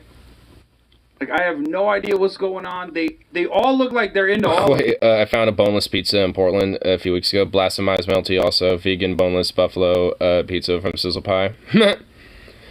Dude, I don't get, like, his whole fucking weird thing about, like, goddamn vegans. Like, honestly, like, hot take, I honestly hear more shit from anti-vegan weirdos than fucking vegan people. Like, I don't get proselytized on by vegans as much, more so than fucking, like, you know, hearing about, like, anti-vegans to be like, these fucking vegans and they're stupid, blah, blah, blah. It's like, oh my God, it's like, shut the fuck up. It's like, what have vegans ever do to you? Exist? It's like, yeah, I don't like their weird foo-foo shit for the most part either way myself either, but I don't care, like, I mean, ugh. It's like, if anything, the anti-vegan dorks, you know, get more annoying than vegans in a lot of ways these days, at least for me personally. I hear way more from anti-vegans, not to mention the weird meat lobby. Yeah. Like, I mean, honestly, it's not even, like, I mean... And also, there's one thing about, like, you know, one thing about anti-vegans, they'll say, oh, you're malnourished, you're not actually healthy. It's like... That's not totally true. Like, if you know what the fuck you're doing when it comes to a diet like that, like, you would actually be able to be fine. Like, as long as you have your carbs, your starches, and shit like that on top of the fruits and veggies, like, you're gonna be fine. Like, I mean, as long as you have other things, you know, for caloric intake outside of, like, the nutritional value that comes from fruits and veggies, obviously, that would be necessary. Like, you can have a pretty healthy diet that's pretty much strictly vegan. Like, I mean, you probably might have to take a couple supplements still here and there, but, I mean... Most people do anyway, for the most part. Like, I mean, it's so stupid. Beef is, what's for dinner? Bitch, fuck off, don't tell me what to eat. I know, dude. I can't be a vegan, I like eating meat too much. I mean, same here. Like, I mean, I'm not exactly, too fucking, into vegan stuff. I mean, I'll try it. Like, I'm not against it myself personally, but yeah, I'm definitely gonna, like meats and stuff. Group of people should be hated for simply existing except the French. But Franceland has base unions, so I'll consider on that. Yeah, I mean, honestly, like, I'll, like, just, as long as, like, the radical left French and, like, the union labor French are excluded, we're good. The aristocratic, like, the Louis XV fucking French. Like, we will have to at least concede that France is actually pretty complicated. All of the things, okay? Every single one of the things they could be into. And that's the multiple they, not the singular they. I'm saying, like, they all look like they would be into all of those things combined. I have no fucking idea. I'll try vegan food, but I'm not expecting it to taste good. I'm a 10. I know I'm a 10. I mean, I know there's some vegan food that can taste pretty good. Yeah. Where do you meet people that you like to do kinky things with? Grindr. Okay. Tinder. Okay. I'm gonna go with making out for you because you're not meeting like pregnant women on Grindr as far as I'm concerned. Let's do the thing. Yeah, we can do it. Yep. I was gonna assume gay just because of because only gay people like rainbows. No, but a lot more gay people are not promoting, but they're. Am I promoting being gay? This dude really caught himself in a pickle with how he's wording this. The dude is like, oh, gay people are only ones with rainbows, huh? Well, they're the ones promoting it, but it's like, I'm promoting being gay, huh? Oh my god, dude. Oh my god, I love this guy. I love the guy with the fucking, with the straps and shit. Like, dude, this guy's funny. Well, both of them actually are. Not promoting, but they're. Am I promoting being gay? No, yeah. I don't see a lot of straight people, like, openly wearing rainbows as much. Yeah. I'll say that. Alright. Do you like pink? I love giving it. Okay. I don't really like receiving it. That is concerning. Yeah, a little bit. There you go. I don't think that your kink is pregnancy. Okay. And I also don't think that her kink is pregnancy. Between what I got left, it means I got something wrong. You got two choices left, and I'm leaning towards making out. It's gonna be making out. You want them to lay on you, and then you kind lay of me down. Kev Club has vegan mozzarella sticks that are good, but really overpriced. Yeah. Yeah, and take advantage of you. Exactly. All right. Damn, you're gonna get pregnancy. All I have left is asphyxiation. You have a very nice neck. Do you like pain? Absolutely. Okay. Yeah. I'm noticing that pretty much like most of the chicks are just like, I like pain. And she's like, absolutely. Dude, she looks so traditional too, though. She's honestly, like, I was wondering about her, like, because she's been quiet the entire time, and she's so reserved. And she's just sitting there just like, do you like pain? She's like, oh, yeah, absolutely. Do you like pain? Absolutely. Okay. Yeah. Okay, meow. You guys are Ricky. Yeah. Where would you grab me? Can I touch you? Absolutely. I'll focus on this, Oh, maybe? this is her king first. Oh, yeah, asphyxiation. She's into breath play. Yeah, that's hers. That was hot. Whoa. Oh, shit. Dude, she's into it too. They were both into that one. Oh my god. Have you ever been pregnant? No. I don't think pregnancy is going to be your kink, but we're going with pregnancy. Okay, we'll see. We'll see, yeah. Yeah, I just have no idea. Hers is breath play. Though, like, she's like too normal, okay? And even I just realized, like, she sticks out, too, for being too normal. So maybe her kink is, I think that's making out. Knife play. Pregnancy. I don't know, I'm making it up. Pet play. What would you recommend for first time pour the rest of the bar up? I know for a bar that's also an arcade, ground control's pretty awesome. And the Rogue for food is pretty good. There's like a few other places I can think of. I can't think of the names off the top of my head. I know Rip would know more though. Cutting Club's a pretty cool spot. Karaoke bar. Thank you. I learned a lot today. With a show of hands. They have Vision Ground Control. I've been there once. I think they have free arcades as long as you like buy drinks and shit like that. But I could be wrong. But I need to go there again. It's pretty cool. Wait, okay, hold on. Who did Izzy guess correctly? Pick him up. Oh shit, okay. What? What? Okay. Damn. Okay, so I got knife play and pet play. They have do some drinks. Yeah, like if you want to have like some drinks and do some karaoke, Kent Club's probably your spot. Food, eh. All right, so I guessed pet play. Yep.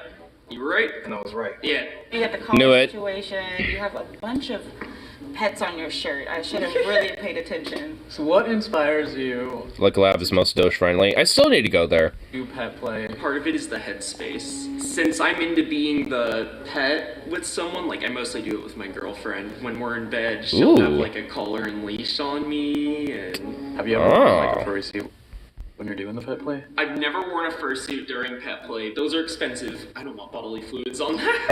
Yeah, no, for real. Have a fursuit. Do you want to put it on? Sure. He's questioning it.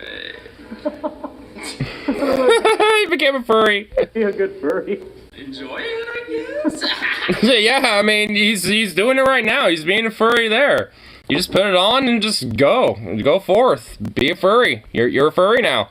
You became a furry, bro. Fursuit? Absolutely not. Aww. She would not at all. She's like, absolutely not to the furry suit. No, that's a downgrade for me. No. What's that laugh? On you. So do you have? Whoa, hold on.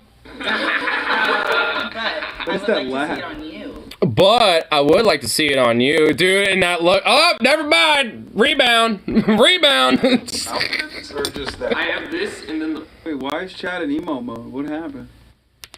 paws and the tail. Does the tail clip on or does it stick in? That's a real It question. hooks on a belt. Okay. So do you I mean, I'm sure he probably has more than one tail if you catch the drift. Good question. Like, go to furry cons, yeah, I do. Okay. I initially thought pet play was like your legit pet being involved. So. Oh no. Oh my god. Bruh, no. What exactly is pet play? I typically only do it with like my partners. One person in like the owner position and one person in the Heritage, Wichita are the most budget aren't bad, but those aren't really in Portland. Those are in like my side of town. Okay. Like, I mean, yeah, you there are a pick lot of random. other kinks I'll engage in, like friends with benefits stuff, but pet play I got like no. So That's exclusive. Yeah, that's Okay, exclusive. word. Okay, what did I say? Shop play? Okay, and that was wrong. Yes. So knife play. Mm-hmm. Yeah. Knew it. Is there blood or is it just knife Yeah, play? so that's a really good question. It's like you don't need to like physically cut someone for it to be considered knife play. Like you can just kind of like run it along them or like rip your shirt off with it. This turns you on. Like if someone like came at me with a knife and just like sliced my shirt open. Like a stranger. No, I would never like do edge play with just like a hookup or someone that I haven't really known that well. It needs to be someone that I like can trust. It's I don't know, just someone terrifying. like crazy. Yeah, I mean, honestly, I definitely would. Yeah, like there, especially that's the knife play thing. That's a trust thing. Like there's extra consent involved. Like if you just meet someone, like even if I had that kink, yeah, not just anyone, the motherfucker was gonna just do that to me. I mean, and also I just couldn't, even with someone I do trust, there's just still like this paranoia of like, I don't trust you with that. You're like, you're gonna do something, you're gonna drop it, you're gonna slip it out of your hand, and it's gonna gut me. That's a weird one. Yeah, I mean, it's like, it's like I'm willing to do certain things, like, if someone had like a little like soft little zapper, like a little zip zip or whatever, like I'll be fine with shit like that. You know, obviously collar leashes and shit I'm fine with. You know, like just, you know, like BDSM stuff. But like knife play though, no. That's just a little too more. I would more likely convert to furryism than that. For, you know, like, you know, to like mersuit shit where it's like the fursuits you fuck with. Just make sure that you have like AC and fans in your room when you do that though, by the way, if you don't want to die of heat stroke. At least you would die having some fun. Wait a minute. How many times have you done this knife play? Once or twice. Kind of like a thing that I'm saving for kind of the right person. So if you like see a knife in the kitchen, somebody's like slicing some veggies, you're like, no. Okay. Maybe. I think it depends on the context. That's passionate. Cool. Well, thank you. That's passionate. I'm into that. I'm into that. My kink is electrical play. Oh, okay. Oh. I'm curious about because I feel like I would low-key be really into this. What I have today is a violet wand. Deals with current on like your skin. So you don't have current going through your body. That's usually like a TENS unit. I've seen those used for kink play. Not something that I've tried yet. Would you like to see Yes. it? I think we ought to use it. Looks like a toothbrush. You'll hear it immediately when I turn it on. You getting off right now? I love that. Hear it. I like how the other chick's like, I love that, dude. I kind of like it too a little bit. It sounds Like, interesting. that doesn't hurt. It just feels like. You feel it? I mean, why not? I got metal on me. I'm not gonna like. Oh burn it. no. Oh, that's not crazy. It's really nice. Yeah, like, I mean, honestly, like, this is kind of what I'm talking about a little bit. It's just like, I mean, because it doesn't hurt. It's just like a, ooh. I mean, it's more of just like, ooh, you know, it's like a sensational thing, and more than anything. Like, that's kind of why I'm okay with it. Like, I wouldn't necessarily say it's like a full-on kink, but it kind of adds a little extra spice, I guess, you know? I mean, it's like, whoa, you know, it's like, ooh, a little extra thing. The kind of sensation. If you just kind of want to tickle someone with it, you can. Oh shit, Loyal Legion is a good one. A good bar, forgot that one. Oh yeah. I think you've told me about that. I don't think I've been there, but you've told me about it before. That makes me think of the MacGyver power line. It does kind of sound like a little power line. Well, I mean, it is electrical. I mean, it is electricity, so yeah, it makes sense. I think that's, yeah, I kind of do too, honestly. Oh, it goes. Yeah, sure, totally. Let's go the highest.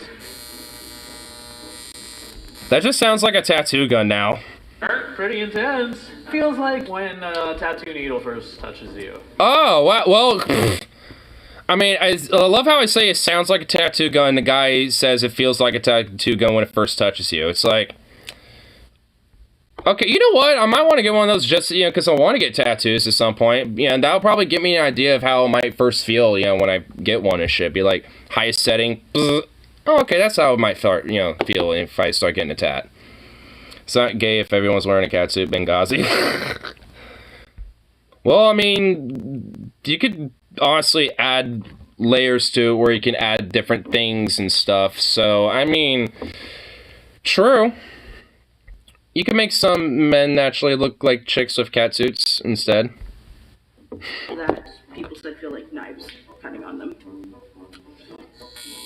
Yeah, oh, I like that. She likes that.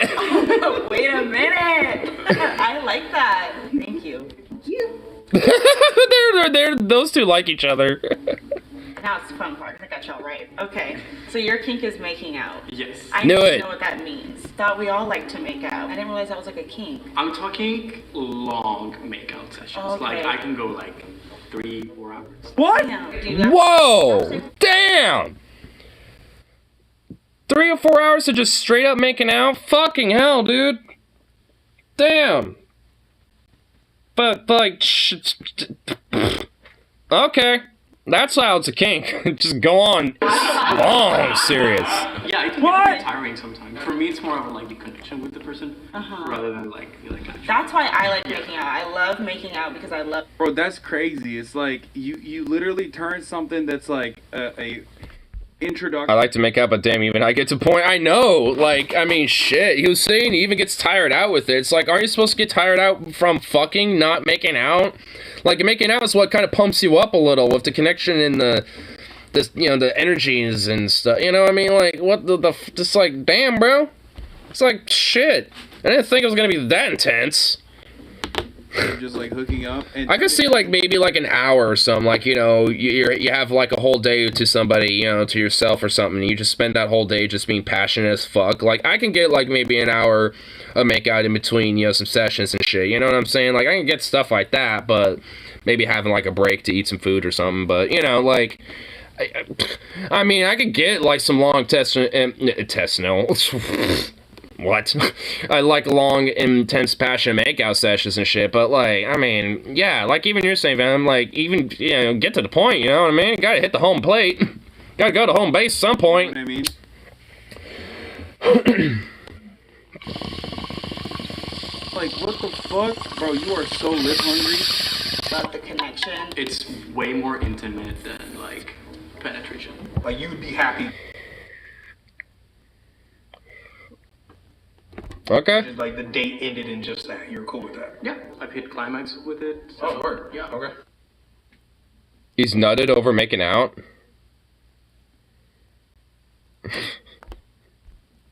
What? All right, word. He's like, okay, well, all right. They make out with my penis. What the fuck? What do you mean climax with it? Next question. Why did you say New York over San Francisco? You're kind of right on that one. Yeah, I'm just curious. Yeah. New York just came to my mind. Okay. Yeah. And next, let's talk about it because I'm most curious about the pregnancy one. What do you want to know about it? What's the deal? I mean, I like pregnant people. No, I get that, but Oh god, okay. I'm just curious, like, what that entails. When I'm around someone who's like showing pregnant, I tongue like just bleh. Like literally, it's already happening just thinking about it. That's. Oh my god, that's weird. That's odd. What the fuck? Okay, this guy's a little odd. That's odd. That's odd. That's odd. That's. That ain't all right. That's a little weird. That boy ain't right. Putting codeine in my Sprite. That boy ain't right. Putting codeine in my Sprite. That's odd, man. That's definitely odd. Little sus, bro. That's an odd thing. Okay. Definitely has dementia now. Trump weirdo. Don't kink shame. I mean, Despite being out off, Donald Trump said weirdo Mark Zuckerberg joined him at the White House dinner last week. What the fuck?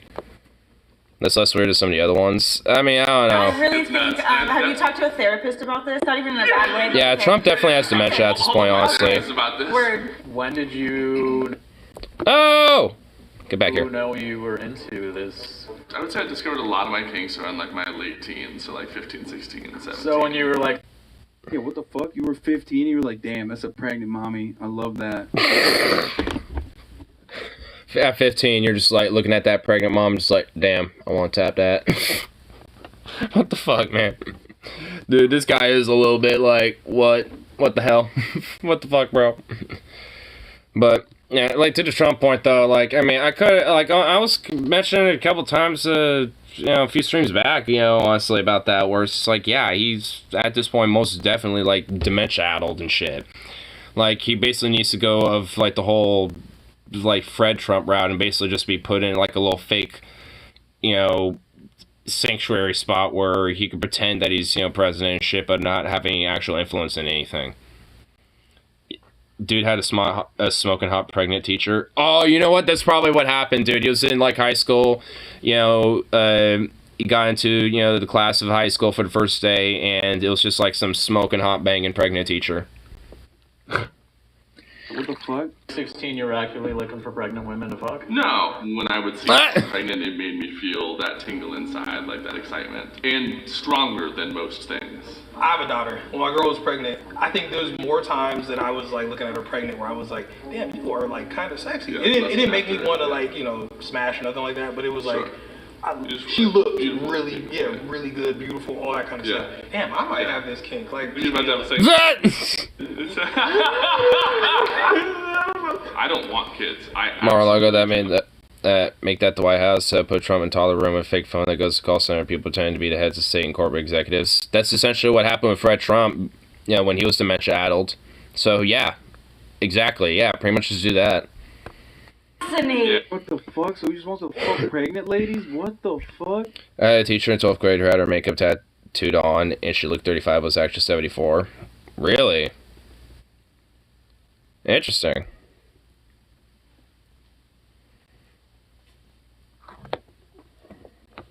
Oh.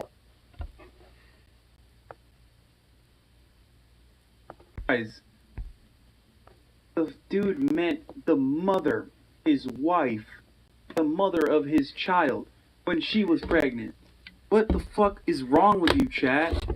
No, he's not talking about his fucking daughter. First of all, he's like... Did people in his chat actually think that guy earlier saying, oh man, maybe I have this kink? He was talking about his wife. Did the people not catch that? He was talking about his wife when he was pregnant with their daughter and shit. Like, I mean, because he's like, damn, my wife looked kind of beautiful and blah, blah, blah. Like, I mean... oh my god, wow. His chat must not exactly be very attentive. How old do you think his daughter is? Me and my boomer coworker should do that. He's 50 but looks 65-ish. It wasn't one guy. Don't even say one guy. That was like chat universally and collectively. Maybe he already did. Fuck out, dude.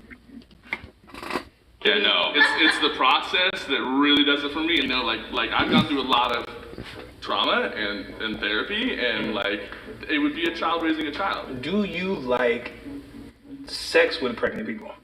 I would assume so. I've never done it. Bro, yeah, it's fun. It's good. I mean, I could. Yeah, he has the kink. Yeah, the other guy has that. Like, if he's having sex with his pregnant wife, yep, yeah. That's a part of the whole like pregnancy play thing. It's like that's a part of it. Like, I don't know how to tell you to try it. I've been trying to try it. He's trying to try it. Trying to find some like like MILF in the making, dude, bruh. And that's somebody else's kid, and then you're sticking your thing by the kid. Yeah, that might be kind of weird. Well, and I mean, like, I'm not monogamous. Like, it's like, you know, partners. I've had sex with a pregnant girl, but the baby wasn't mine. You know, but nobody owns anybody, so to me, it's like, you know, whatever. I'm assuming it's not really like any different to like any other sex. It's just that there's, like a third thing going on, like, see, I'm not into that because I don't want anything to do with childbearing or kids or anything like that. Like, fuck that. Like, I mean, it's not my mindset, nor do I think it really ever will be, so it's like, nope, not exactly about that. So it's just like, ay, Dios mío. I mean, so the idea of like, sex with a pregnant woman, it's not like a turn off, but it's not exactly something I'm looking at like, mama drama. I mean, pregnant MILFs on 8 and number 4 need love too. I mean, yeah. I mean, they do too, but, hey, less competition for the men actively looking for that. I misjudged you, and I'm sorry. Yeah, it's fine. I'm asphyxiation. Okay. Knew it. How did you find out that you were into that? Dude, I swear to God, I mean, I didn't make any good predictions in this one. Let's be real, except for the pet play one, obviously. Really, me and me myself, yeah. And I think, did I say that the goth black lady back there was into electricity? Anyway, I have said this before. But like, I think a lot of people like asphyxiation. Obviously, consent is the most important factor here. I mean, not really into it myself. Always ask, don't take this sort of thing lightly. But I think that it's like probably one of the more normie kinks. And I know. Yeah. I know that because like I guess in a sense that's probably more of a common kink that you'd find find out somebody would have, I guess. I mean, kind of like, maybe, I mean, like, kind of like how maybe softer elements of BDSM, like collars and, chains and shit like that and leashes, like, maybe just like more softer elements of that, like, being cuffed or, again, like collar leash shit, stuff like that. Like, these tend to be more like common kinks in a sense, like as normie in a sense. But, I mean, I wouldn't necessarily say that means it's like a normie thing, so to speak. It just means it's probably more of a common. I guess so. I don't know. Just normie wouldn't necessarily describe like asphyxiation is what I would describe as a normie kink, at least in myself. Person on the planet Not traditionally. I did that BDSM kink thing, and like the choking is like literally just a part of the basic package. Straight up. I got into Yeah. I guess to an extent. friends with benefits. I mean, the collar on a leash thing kind of implies choking a little bit, because if you're tugging on the leash, and obviously you're kind of getting choked a little, so, I mean, yeah, I guess a little bit, but it's not like the main element. To explore sexuality, and he kind of just did it by accident, and I was like, I like that, do it again. Yeah. Oh, this is a lot. Isn't that usually how a lot of kinks happen? She's like, you know, it just kind of happened, he accidentally did it, and I'm just like, wait, do it again, I like that. Choke during. This is like. Yeah, mind if I show you how it is? I guess, yeah, go ahead. Okay. Oh, I promise I won't hurt you. Like, okay. So you start playing right there. Yep. He's not sure about that. He's like, I don't feel comfortable, but at the same time, I feel comfortable. I don't know about this. Straight women love it because sleeping with men is boring. The thought of death makes it worth it. Wait, what the fuck? Whoa! Whoa! Who is that in the chat saying that? That's what the fuck? The thought of death makes it worth it? Yo, that's morbid. Whoa. How have you taken it before? I want to feel pain. I kind of have like a safe move that I'll tap the person's chest. Okay. But I want to literally grasp for air. Is it a necessary part? Like, do you have to have that to get off? Do you have to have that for it to be good and all that kind of stuff? I prefer to have it every single time, but not. She's scaring me. Dude, she looks so traditional, but she has like this underside, like, and this guy's like, I'm kind of scared. I mean, I'm not. I'm okay with it, honestly. I'm like, all right. I mean, I'm not really into like full on like grip choking myself, but like, I mean, hey, if she's into it, then I know that she'd be comfortable with it and be fine, so that means I'd be okay with it. And I mean, it's like, that's a neutral thing to me for the most part, but like, I mean, she looks are very deceiving with her. She speaks really. I think that's the most normie kink in there, other than the making out. Actually, the making out kink is even more. The making out kink is even less normie because like you're making out for 4 hours. Soft, but like how she did that and how she's like the intense eye contact. Like if she wanted to, she could really end my shit, and I'm like, all right. If she wanted to, she could just end my shit, bro. Oh my god. Anyway. Do you like choking people too, or do you only like being choking yourself? I like both, but I found that most men don't like receiving it. They just want to give. Why do you think most men don't like receiving it? They're pussies. Yeah. They're pussies.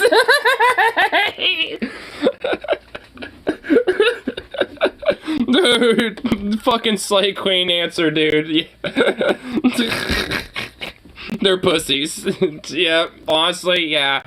I mean, if she's willing to and wants me to do it, I mean, the least I could do is let her do it once or twice every now and then, sure. I mean, like I said, the call the leash thing for me is just like, you know, it kind of comes hand in hand with it, but it's not like my main thing, but, you know, okay. She has a dominatrix vibe. She has like a dominant vibe about her, which I vibe with.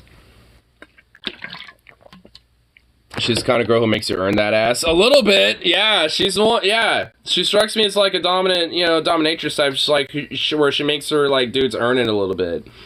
I kind of like that a little. I kind of like that about her.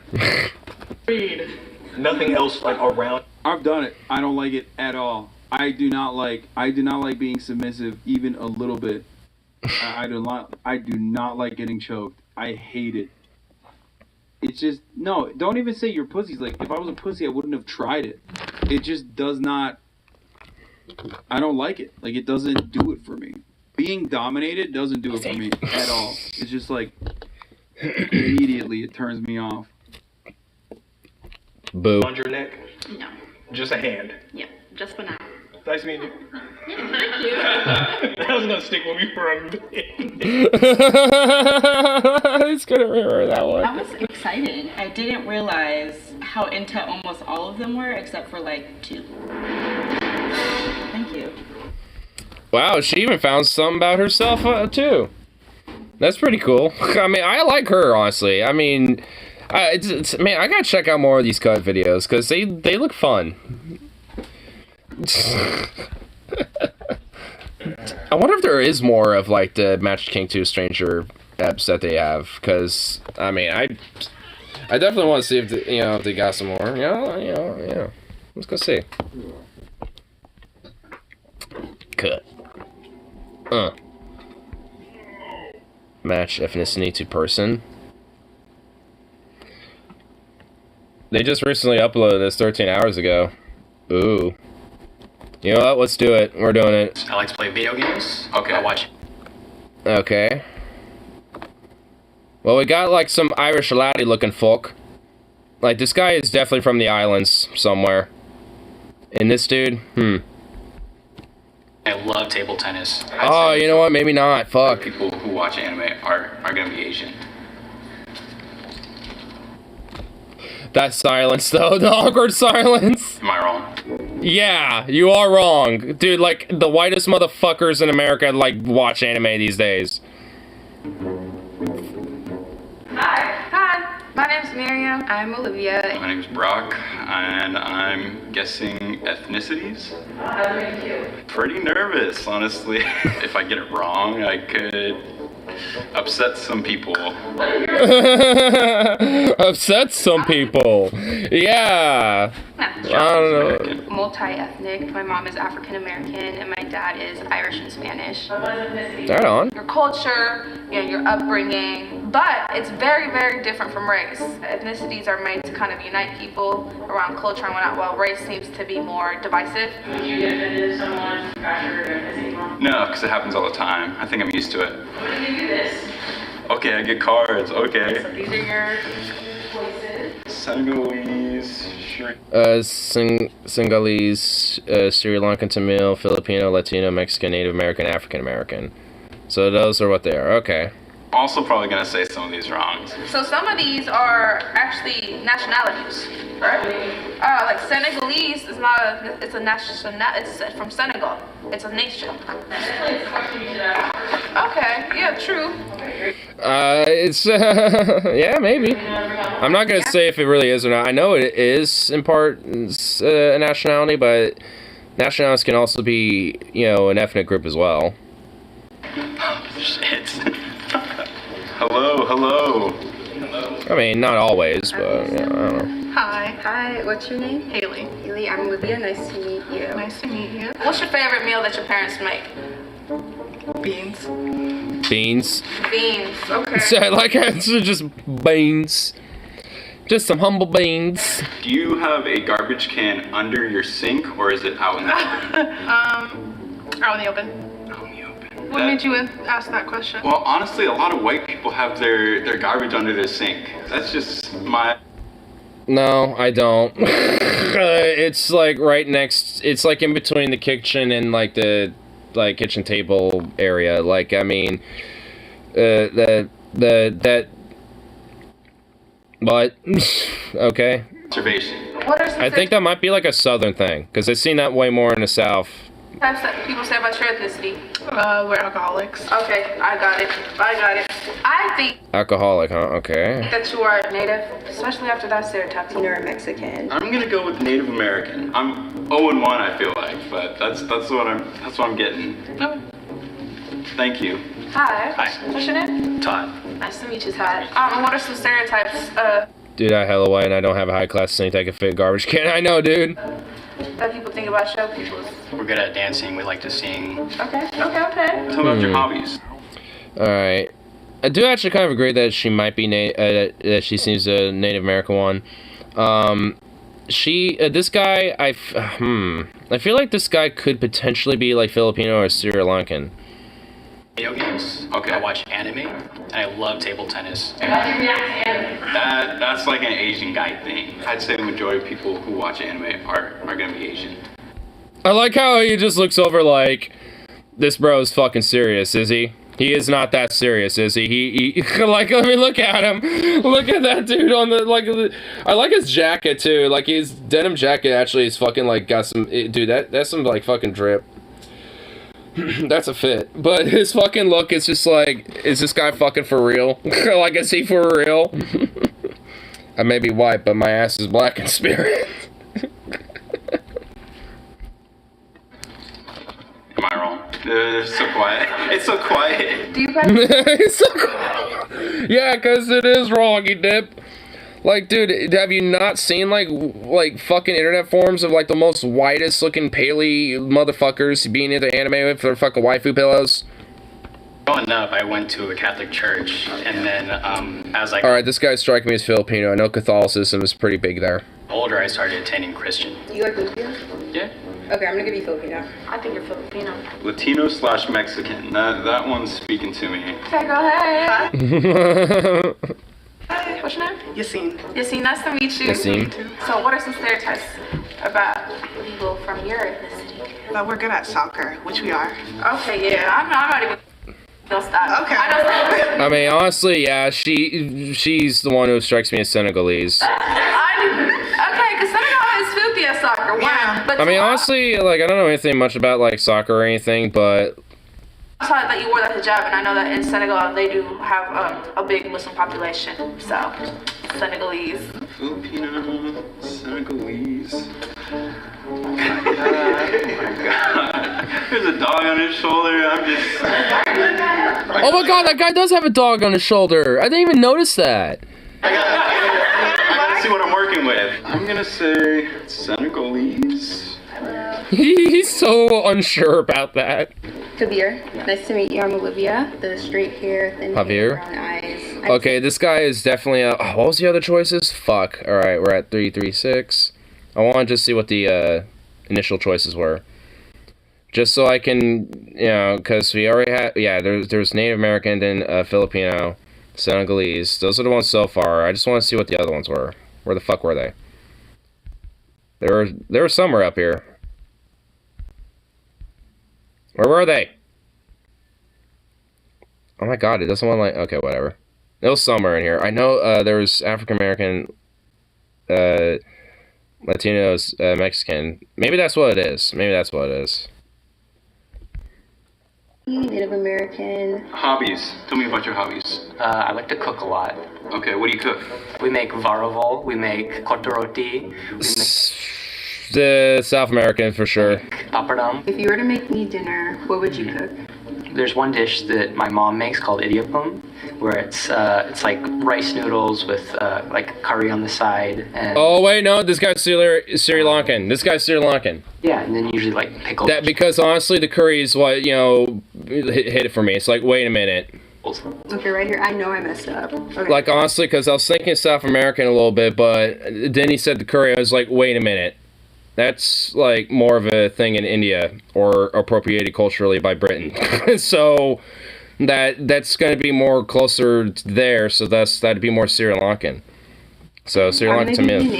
I'm gonna go out on a limb and say Sri Lankan to me. Rice noodles are not South American. Well, yeah. Well, as soon as he started describing the food, I immediately went, wait a minute. He said he liked to cook a lot, and I'm like, oh, okay. You know, I mean, I know in Latin America, South America, abroad, like cooking's a very big thing. You know, when it comes to a culture. You know, in the various cultures. So, I was kind of putting two together. But as soon as he started describing the food, I'm like, wait a minute, hold on. You know, wait. And then he said the rice noodles and curry. I'm like, oh no, wait, no, that's not South America. That's like Sri Lankan right there.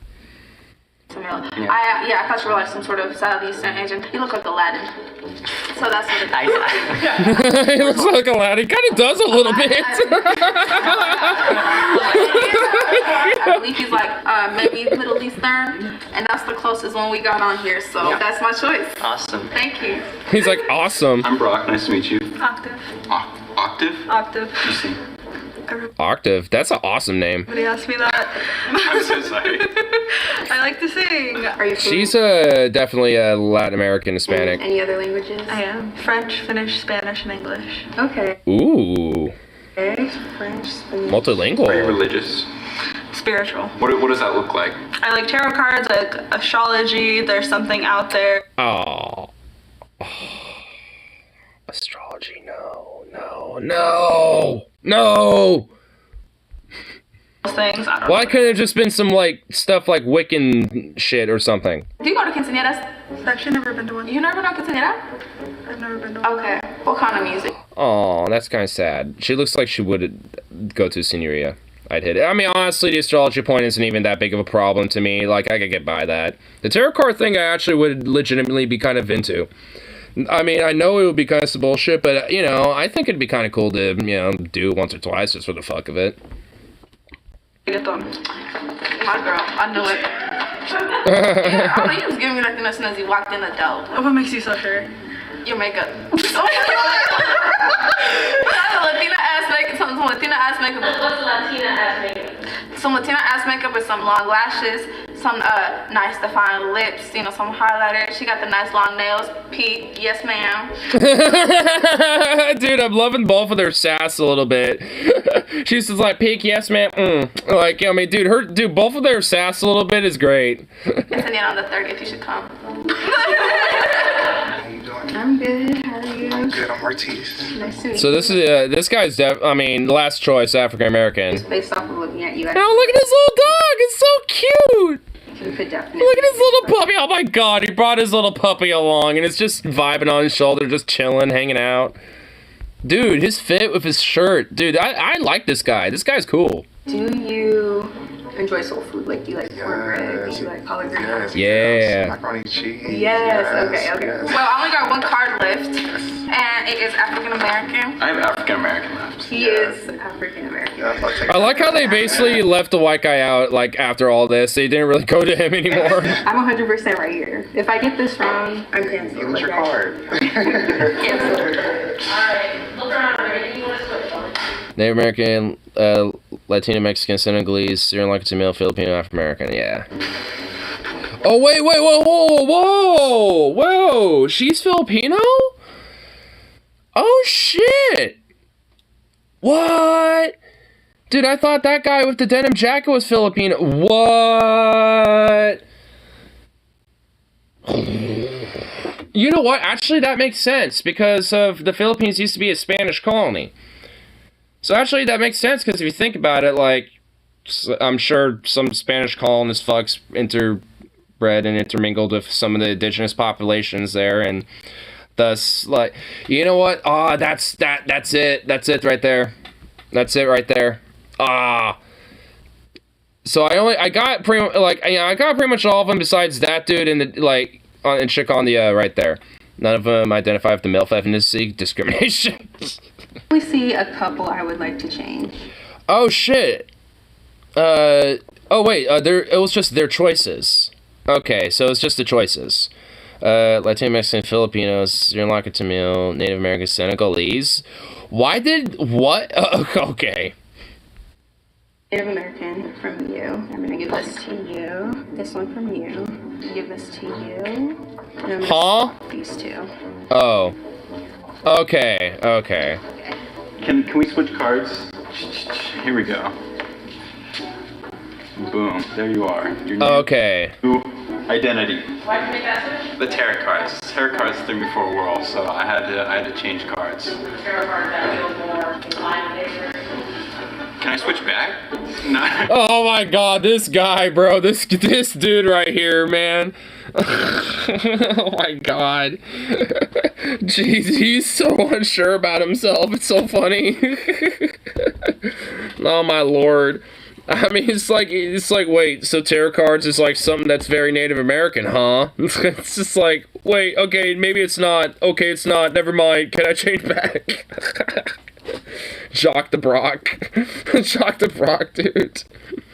I mean, he doesn't seem like, he seems like, you know, like, a naive, like, Midwestern, like, Iowan kid that, like, just recently moved to the Pacific Northwest for, like, some lumberjack job, and, like, you know, it's, like, now being exposed, you know, to that, like, you know, more progressive, you know, culture and shit, being in the PNW, and now he's just, like, you know, he's trying to get his way along a little bit, but, you know, he's tripping a little bit, you know, he's kind of getting it, he's trying. Like, that's why I kind of feel like it's okay, you know, because he's trying, like, he doesn't seem like he's actually being that bad about it. Damn, Journey wrote a song about that. Yeah, well, I mean, not like the whole Journey, like, version of it, but yeah, basically. Like, grew up with, like, basically the equivalent of, like, you know, Reagan worshiper parents and, you know, conservative Bush lovers and shit, you know, and then moved off to the PNW after getting that lumberjack job or whatever the fuck, you know what I mean? Raise your hand. Right. Where's our prize money at? Oh shit, dude, she nailed it. So yeah, Native American Filipino. Okay, so yeah, all right. Yeah, okay, so yeah, all right. That was pretty much like on par with what she was thinking, honestly. Like, yeah, she. Yeah, wait, yeah, she struck me as well. Yeah, right. I feel like those two are the. Yeah, I'm pretty sure. Like, pretty sure it was, like, Native American Philippines. Yeah, obviously Senegalese, Sri Lankan. Like, as soon as he said, you know, the rice noodle and curry stuff, that's what immediately made me think. Because there's Latino Mexican, which I was thinking that a little bit for, like, South America a little bit, especially with the food part. But as soon as he started describing the food, that flipped around a little bit. So, but awesome. It's actually a lot more fun than, you know, than I initially was thinking it was going to be. I thought it was going to be, like, you know, a little bit like, what? But yeah, it'll be fun. A little humorous. There we go! Yeah! Okay, I'm so glad I made those switches. Okay, three's not bad. Three's not bad. I'm upset about this one. I switched and I shouldn't have. What made you change your mind? The tarot cards. The tarot card fucked me up. Why do you associate that with Native American? You know, that is a great question. I don't know. Did I offend you in any way? No. You hear it all the time. I mean, it's just something that, well, I grew up with. Yeah, I feel you. I mean, I'm Mexican, which, you know, if you look at the history, is part native. We're known to be drunks too, you know, we got the chelas, we got the cervezas too, so I'm like... Yeah. Well, you got me right. When you asked me the lumpia question, I was just like, God damn it. Yours was actually the hardest one for me. You know, you had the tribal tattoos, and you do look kind of native to me as well. Since I'm like mixed, I think that's why people get confused, because mixing Scottish and Filipino kind of makes... Oh, he's part Scottish. Oh. I mean, honestly, that kind of threw me for a loop, too, a little bit initially, because I was like, you know, what? Man, you know, because I was wondering, where, you know, he definitely kind of struck me a little bit, you know, Filipino-esque, but, like, there's definitely some other, you know, there's something else going on. The Scottish. That's usually what I get. I rarely get Filipino, like, right off the bat. What did I give you initially? You gave me Latino, Mexican. I feel like that's a common mistake people make. No, I get that all the time. It's usually Hispanic or Mexican. Thank you, man. Got it. That dude seems like a really cool guy. Like, I feel like him and I can have, like, you know, a beer or two and vibe together. Not me. Did I offend you in any way? No. I mean, I'm not the bad type. You didn't. So what made you guess Senegalese? I think that's a job with the skin color as well, because I know Senegalese tend to have some nice, beautiful, deep complexions. Yeah. So what do you think is the difference between, like, an ethnicity and a nationality? I feel like ethnicity is your, like, cultural background, and then nationality is, like, where you're born. Would you say that being Senegalese is, like, at the intersection of both? For me personally, because I was born here in America, I would say I'm American, but, like, my culture is Senegalese. So, like, your nationality would be, like, Senegalese American? Yeah, Senegalese American, but I'm more, like, attached to the whole Senegalese thing, so, yeah. So what had you change your answer for me? I feel like after hearing about the dish that you, like, described, you mentioned, like, noodles and, like, spices and like the curry. The curry, probably, I'm guessing, gave it Yeah. away. Yeah, if he kept the curry and the rice noodle stuff out of it, it would have been way more ambiguous. Me. Okay, Sri Lanka is like a small island off the coast of India, off the bottom of India. But in Of course, the white guy doesn't know where geography in maps, where islands are. Oh no. I mean, I know where Sri Lanka is. It's literally off the coast of India. It's like on the southeastern tip. It's going for a lot of crazy fucking rebellious like shit with the people there because their government's fucking horrible and shit. So base fucking Sri Lankans out there. Like, I mean, I fucking got some hella respect for Sri Lankans right now, especially for what they're doing. two ethnic groups. There's Sinhalese and then there's Tamil people. If I didn't have cards, I would have guessed like Yeah. Indian as well. Yeah. Because it's like, you know, like the better known Yeah. the area. And to be fair, like the Aladdin thing is fair because I usually get like Northern Indian or like Arab. Okay, well, cool. Well, I didn't offend you with that either, right? Okay, because, you know, I was Jasmine for Halloween one day, so, you know, it's cool. Are you bilingual? I'm not. I know pretty much how to say the names of some food and white people, which is Velakarn. Because my dad's white, so we all call him that. You call him white guy? Velakarn. Well, when my dad does a very white guy thing, me and my mom and sister go just call him a Velakarn. Velakarn. All right. Yeah. Mommy, what's up? Hello. So you got me right. See? Like I looked at you and then as soon as you said the word quinceañera, I was like, I'm caught. Yeah, you really never been to a quinceañera? A lot of my family's down in California. I grew up here in Washington and Hey, Washington girl. and was more in just like kind of She is. I kind of figured she was into PNW. Just everything about her vibe, the astrology, tarot card shit, the way she's kind of got like this more like pop goth punk vibe going a little bit. It's very PNW. Like, she definitely struck me as like a Portland or Washington type of chick.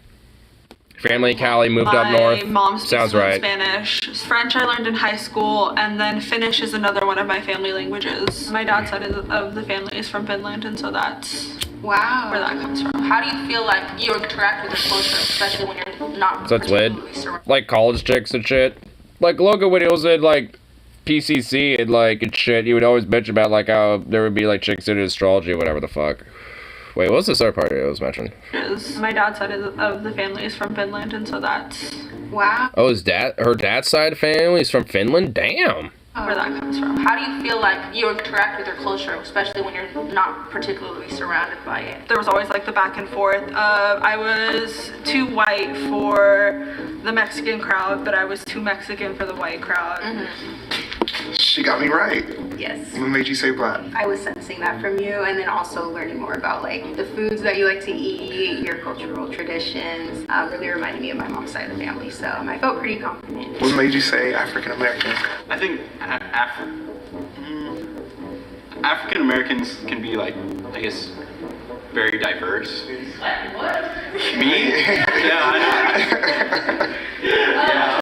This dude is not doing himself any favors. This kid is not doing himself favors. Coco knows she's black, right? My family He's like trying so hard to like say like the right thing, but just says like the most like cringe thing. It's funny. Girl, I like to say she's albino, but yeah. Look, she's a little mix. She got a little brown in her.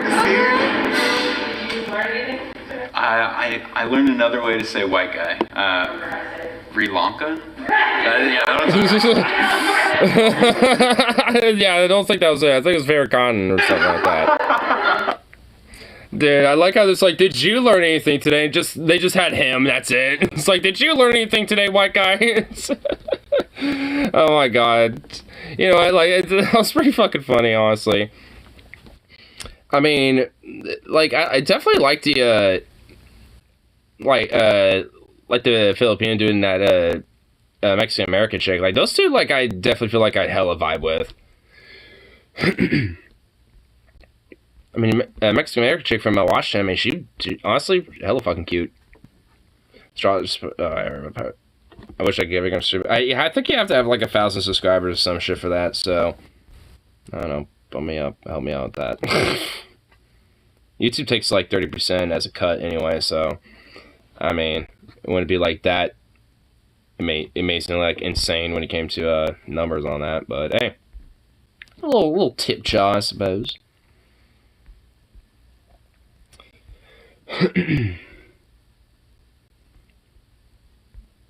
But yeah, definitely gotta check out the cut more often and see what other random shit they have. They should do a bunch of atheists trying to find the Catholic. I think that's Jubilee. I think Jubilee does that type of shit.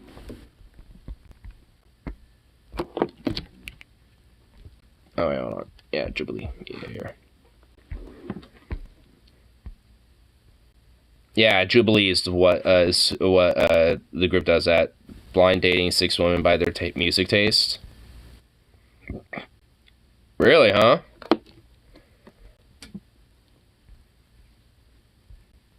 Huh. Okay. Cool concept, but I want to hear the real song, lol. Ah, it doesn't even have the real songs. Okay, I don't, nah, boo. Should I come out to my wife? Ooh. Blind dating 6 glow up girls. What? Glow up? Okay. 6 cosplayers versus 1 fake. Odd one out. It'd probably be like a odd one out thing. Oh, wait, do all evangelical Christians think the same? Liberal tries to make 100 friends out of Trump. Oh my god. You know what? Yeah, what's this? This seems curious. This is a challenge. Is this even possible? I'm a liberal, and I tried to make 100 new friends at a Trump rally in Tennessee, but what I thought was just going to be like this goofy adventure. We were abducted by aliens. Really? What? Whoa! Turned into something much darker, and it completely changed how I view America. Oh. But let me back up. I live in Los Angeles, which is one of the most liberal cities in the country. I feel like in LA, some people are like, if you're a Trump supporter, I don't want to be friends with you. Would you fall in that camp? And when I tried to make 100 new friends at UCLA, it went pretty well. I even made some lasting friendships. But maybe it's easier because I'm in LA.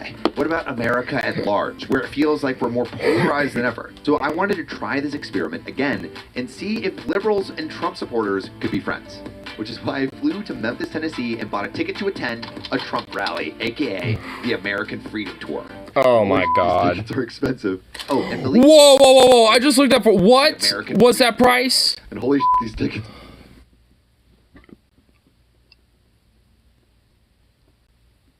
Oh my god, dude, they're over $100.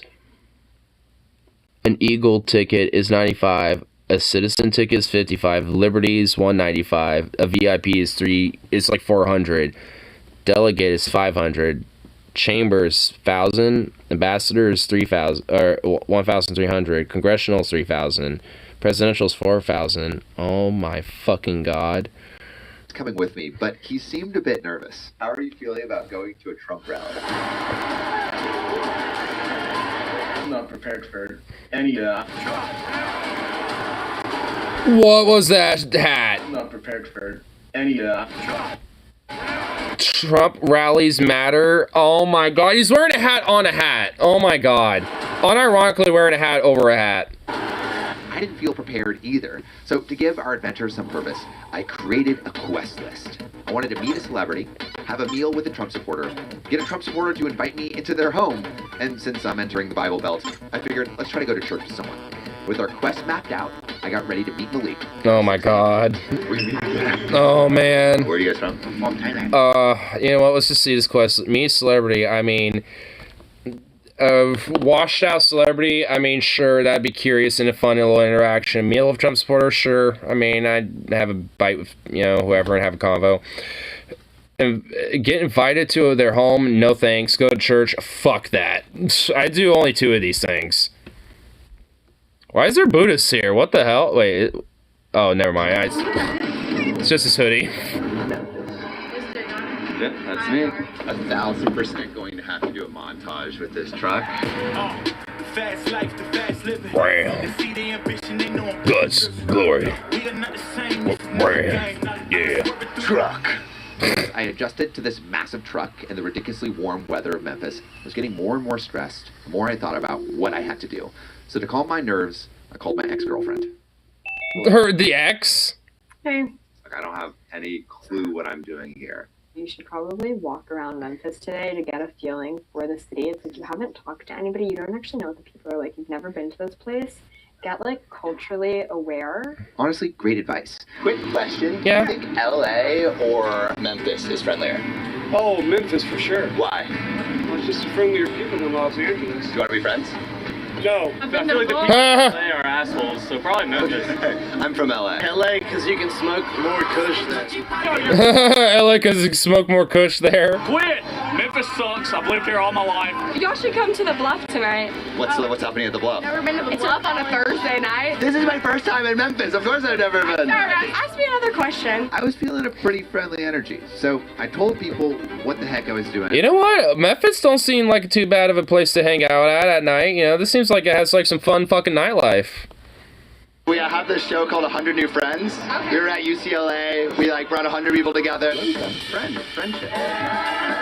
So now we're trying to do the same thing, but like I'm kind of liberal and I'm doing it at a Trump rally. Then you are not in the right city, my friend. I love Trump. He's just the first president we've had that's actually spoke his mind in a while. Do you think like Oh my god, wow, what a great, you know, principled attribute to vote for someone for. to be friends with a liberal? Absolutely not. No. I feel like a lot of people are too closed-minded on that topic. They'll kill So close-minded on that topic. relationship over a political interest. Liberals are more like 100% like more against Trump supporters. Are you Trump or Biden? I'm a liberal. We could be friends though. It's just an opinion. You know Trump's coming to Memphis tomorrow. I'm going. Oh, okay. Oh, then you'll see me there. I won't come. You want to come? Yeah, I mean, yeah. Are you supporting Trump or Biden? Trump. You going to the rally? No. Hell yes. I'm going to be there. Oh God. I mean, is this what the interview's about? I feel like Trump's a genuinely good human being. Do you think he's sexist? Trump, yeah. That's what we've needed. We've needed somebody who's going to speak their mind. You need to go to some other people. But there was. Man, this is just like, oof. It's like, I mean, half of these people just seem like they're also a little docs. They was like, we need, you know, like, I mean, that young dude literally just sounds like a boomer. It's like, we need someone to finally speak their mind and tell the truth how things are. We need someone who can just grab by America's pussy. I mean, it's just like, fucking hell, dude. I mean, they just, like, it's so, like, they're really, like, it's, I will say, Memphis does pretty much feel like, you know, a very strong element. Well, the South in general is pretty much just, like, not just, you know, generationally boomer, but also culturally boomer. To our night out. You want to be friends? No. No, we got too many friends. Too many friends. I have too many friends. I don't want to be your friend. Fuck you. It was pretty cool that we met famed WWE announcer Jerry Lawler, but I still couldn't shake the feeling that I was out of my depth. Do you think LA Well, he did meet a celebrity pretty quickly and easily. is more friendly? Probably LA because people get shot in Memphis all the time. We were down here last weekend and 3 people got shot. Why? Crime rate's high. It's Memphis. This place is the Crime rate's high. It's Memphis. Well, hey, you know, sounds like Portland, buddy. Replace Memphis with Portland, you sound like, you know, someone up here bitching about Portland. I mean, it's like, hey, go fucking figure. It's as if, like, cities all over this country are pretty much suffering the same fucking problems. Just be careful. Do you have a bullet? I don't. I feel like the resounding advice from this trip has been... I like how that chick is just like, you got a bulletproof vest, but just, like, couldn't even, like, keep the composure as, like, yeah, it's a joke, but I'm not joking. Say Memphis is not good. You're crying. Memphis nowadays is #1. New study finds Memphis is the most dangerous city in the country. This report comes as the Bluff City is on pace to surpass a record number of homicides.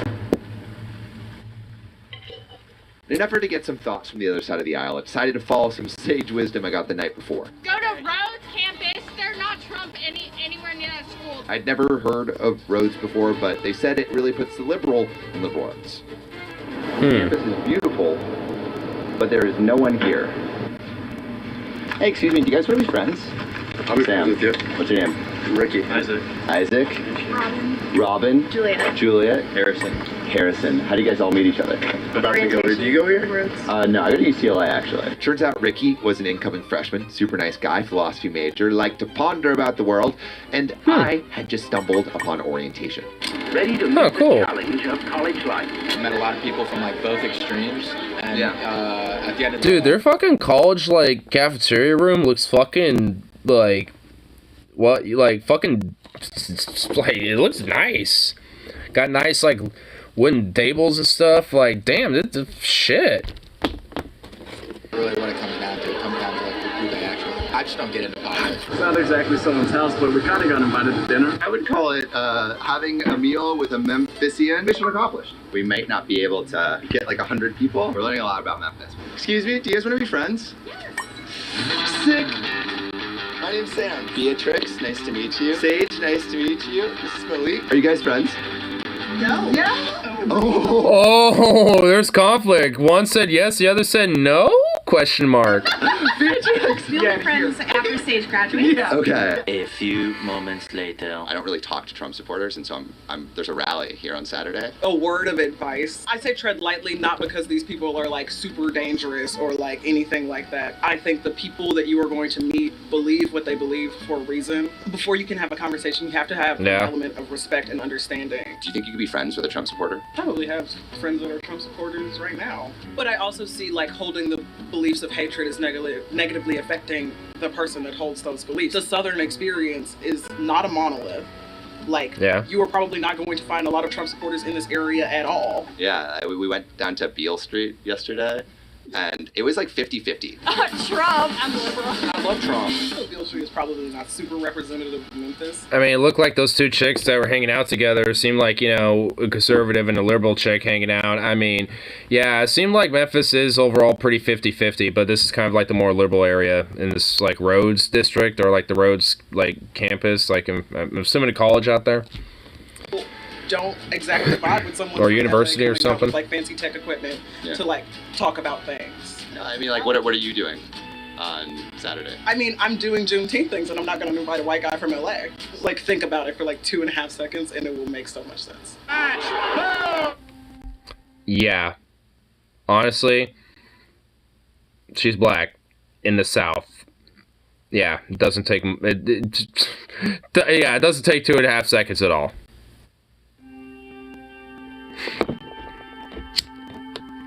Right now we're at the hotel where Martin Luther King was assassinated. We must also realize that the problems of racial injustice and economic injustice cannot be solved without a radical redistribution of political and economic power.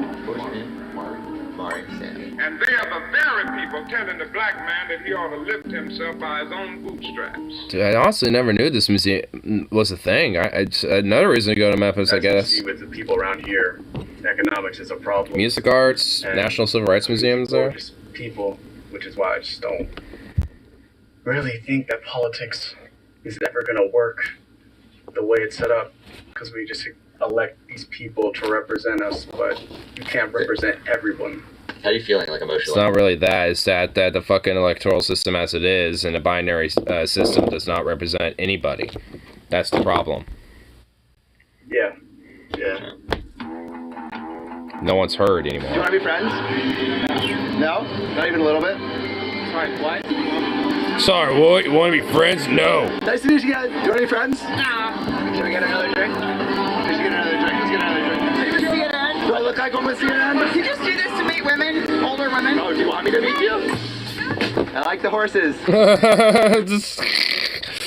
I like how that older one was like, is this what you do to meet older women? She's just like, I don't know, do you want me to meet you? And she's like, okay, I guess. Are you just vibing out here? Yeah. And I guess their cops, you know, while heavily funded, still fund their horse patrols and their horse brigade. I mean, at least the horsies are, you know, not in like some fucking glue farm.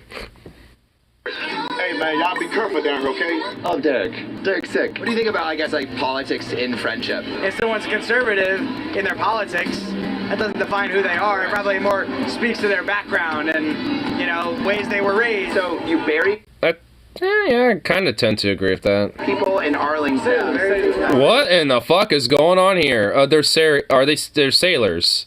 You bury the sailors in Arlington. Is it spooky? You get numb to it all. Like the dead. No, it's an honorable job. I saw your face. That guy had a really weird face. Whoa. It's an honorable job. It's like, I like burying the dead brothers and sisters of the foreign forces. The Down syndrome? Not really. Well... No, it's an honorable job. Okay, now a little bit. That guy got some creepy vibes. Just bought this one today. Do you want to be friends? We're base brothers, sailors. How's your experience been? I'm just having a chill night. Malik, always chill. And then Sam. He's straight up, there's some dancing going on, some twerks. Alright. Memphis looks like it definitely got a party, vibe going on for the nightlife. I mean, I do like that about it. I'm vibing with Memphis on that. Nervous. It is almost 7, and we are going to the Trump rally right now. Oh boy.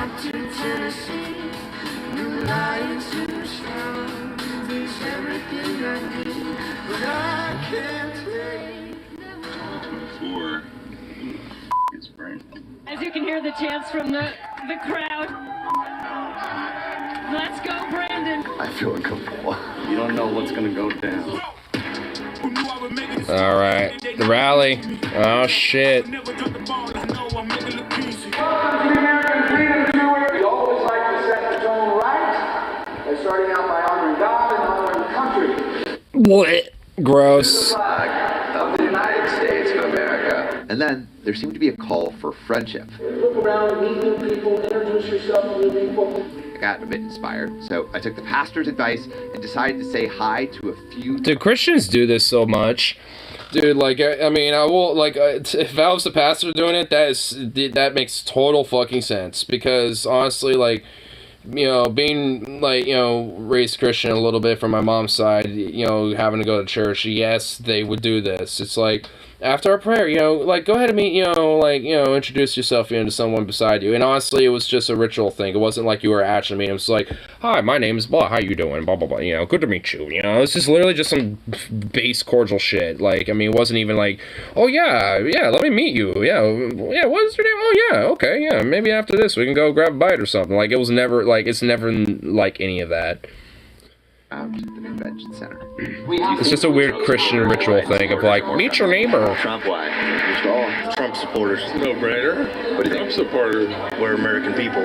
God-fearing individuals that just are just basically a hive mind to a Christian theocracy state because, we're God-fearing. Look at my silly little hat. all aspects of the country. Trump supporters. Because they love family and they love God. I'm from Mexico, but I'm living in Canada since 2005. Why are you invested in Trump? I highly respect a Mexican guy that moved to Canada, lives in the U.S. now. This guy, who in the fuck is this dude? Have you heard some of the quotes that he said about Mexico? They're bringing drugs. They're bringing crime. They're rapists. Does that make you feel anyway? Not at all. I'm Mexican and I'm living the border. And I think what he said about Mexico in 2016, I think it's true. Yes, Brazil.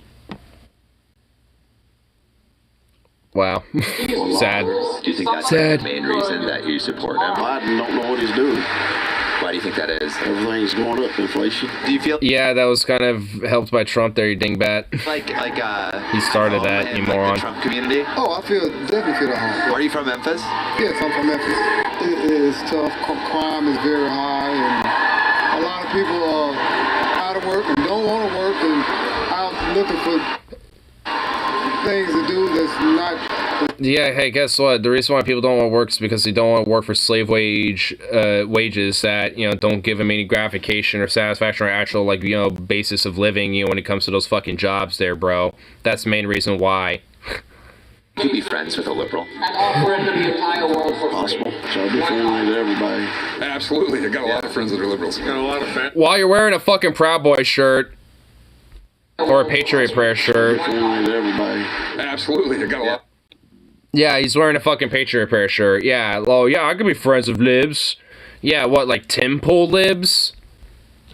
Got a lot of family that are liberals. Is that difficult at all, or is it pretty easy? It's very difficult. Yeah, I'm just trying to talk. Yeah. And they just... I'm just trying to talk racist nonsense about wanting to kick all the fucking goddamn Mexicans out and stuff.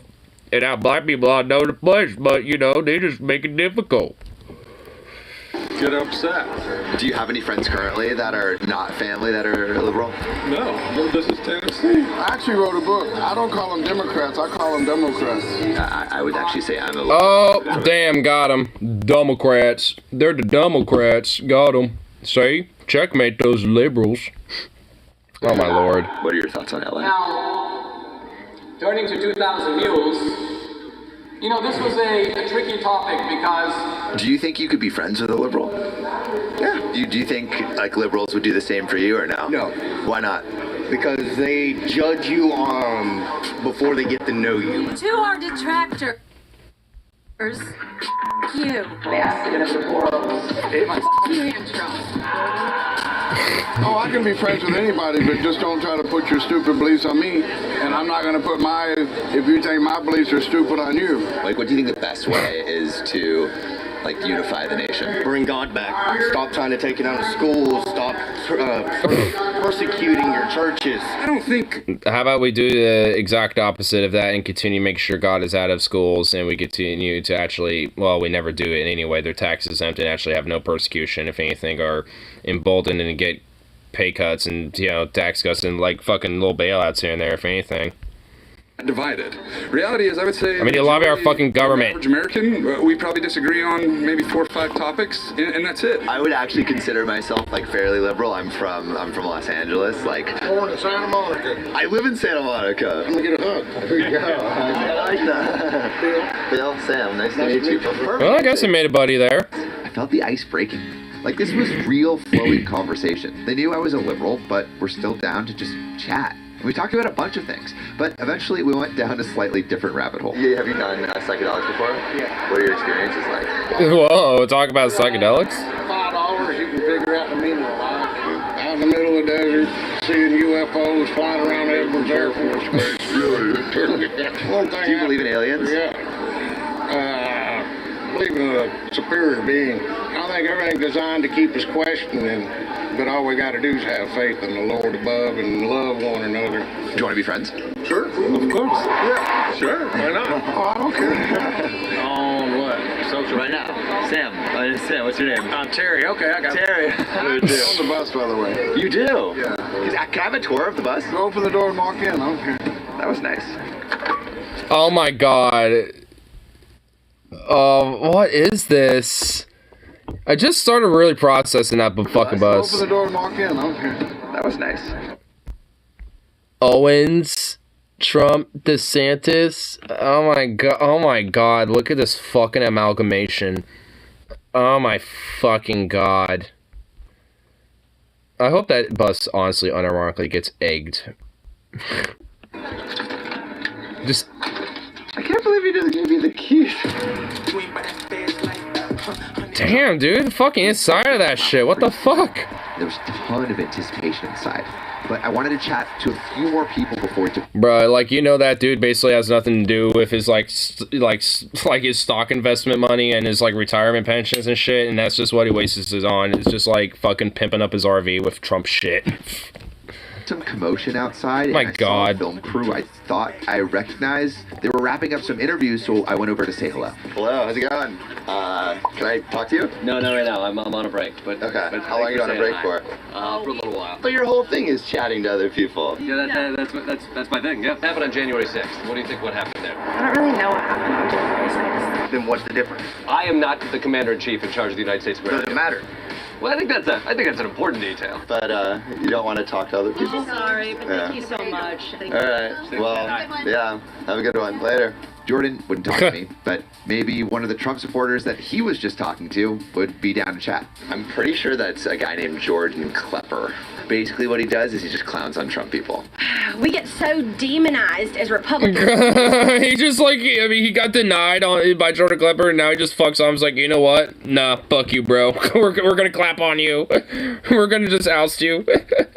Oh, That's a conspiracy. You're crazy. Do you want to be friends? Sure. Okay, cool. But you know what else I believe? I'm also a Christian. There's a lot of biblical prophecy right now, like, being fulfilled. I think Jesus is coming back soon, for sure. How soon? Yeah, you and literally every other fucking Christian that has existed since Christianity has been a thing. Oh my god, are you fucking kidding me?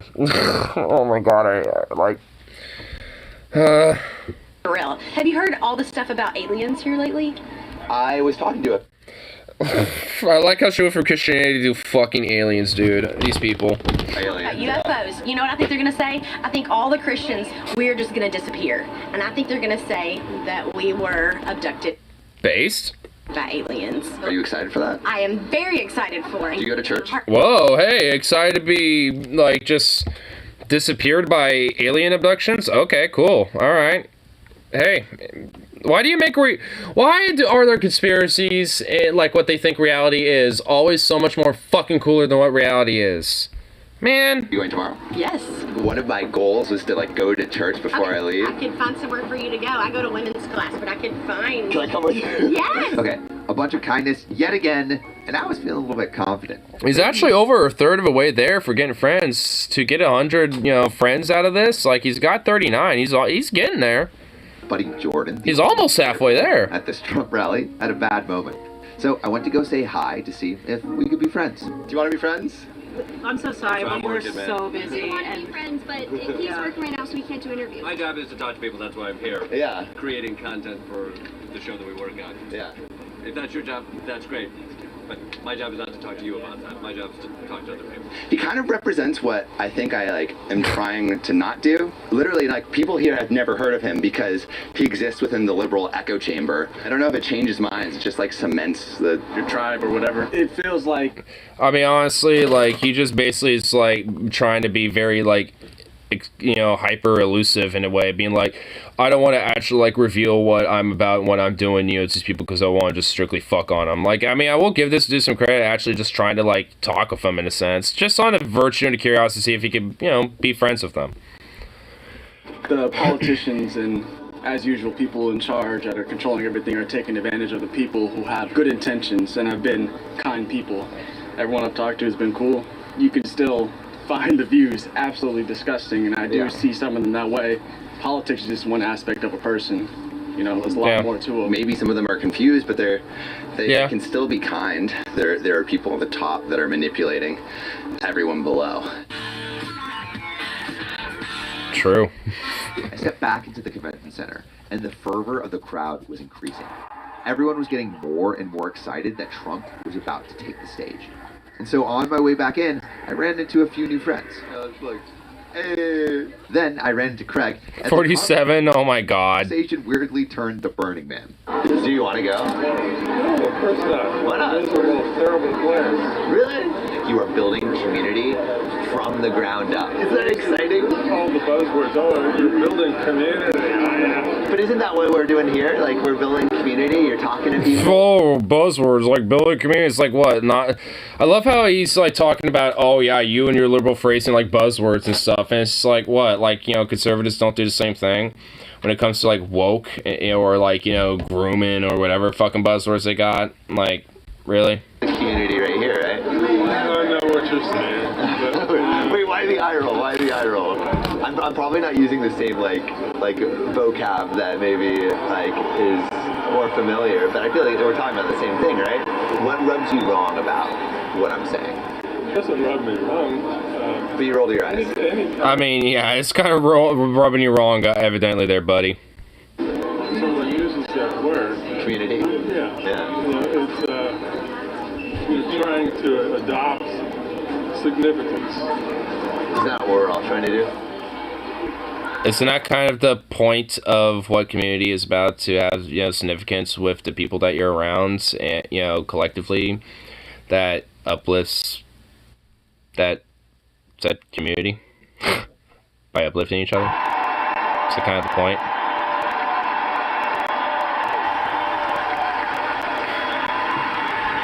He hasn't gotten halfway there. He's almost. He didn't really. I don't think he's gonna meet his goal.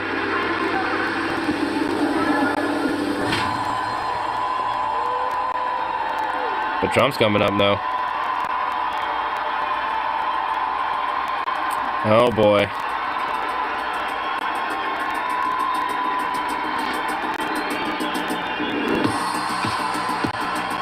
Dude, this beat, why is the slap so hard?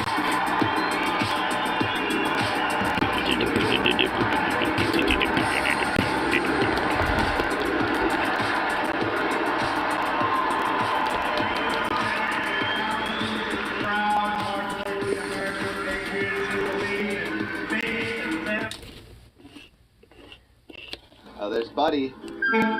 See you, Buddy. Hey, do you want to be friends? Do you want to be friends? What? Do you want to be friends? Yeah. My name's Sam. Helen, what did you think of Trump's speech? Oh, I loved it. Yeah? I would actually consider myself a liberal. Would you... Talk to her. I need to get a... Would you be friends with a liberal? Nah. Why not?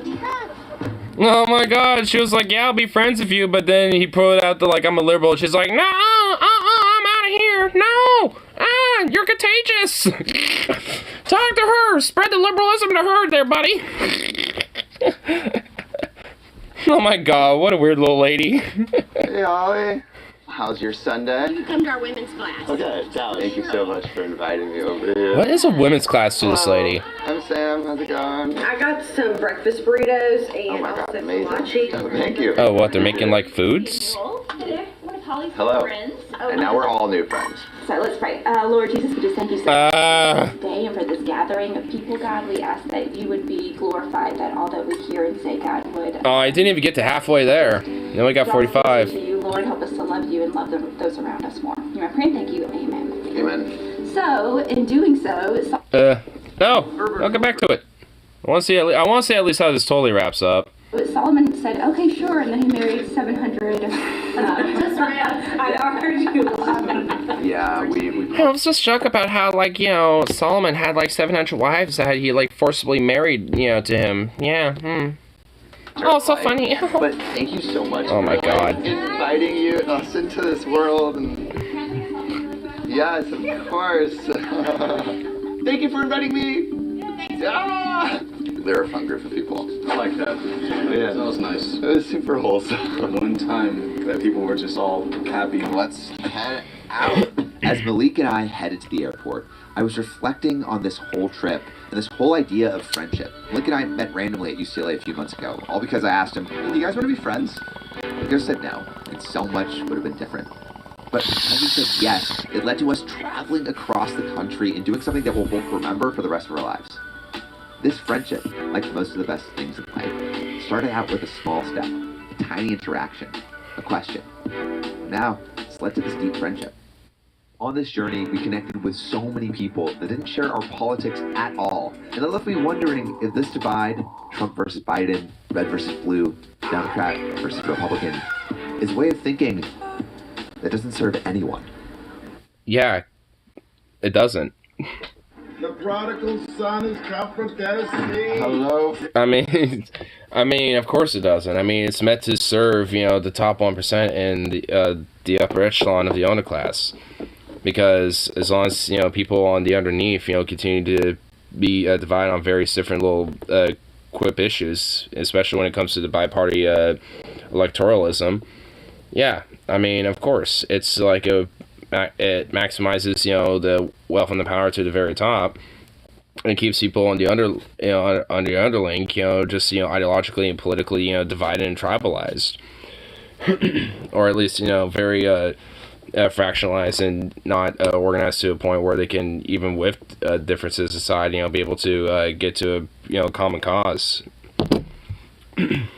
because of that type of shit.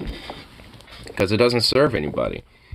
And when it doesn't, no one's really fundamentally heard. And when no one's fundamentally heard, they go to pretty extreme routes, you know, to feel validated and heard. 6 minimum wage workers versus one secret millionaire. Oh my god. Oof. And I want to check, like, every single one of these little cut and jubilee things, like, over and over, like, right off the bat. So I'll save this one for next time. Doesn't mean I'm gonna, like, wrap it up quite yet, but I'll save it for next time for sure. Because, oh, that one is spicy. I feel like I might be able to figure that one out, though. But I don't know.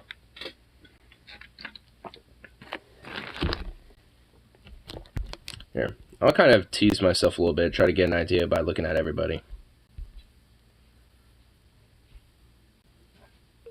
Let's see. Is there a spot where they're all visible? Like all lined up here? Oh, here we go. Let's see. Oh, you know what? I think... I think I figured out who the secret millionaire is just based off of this alone.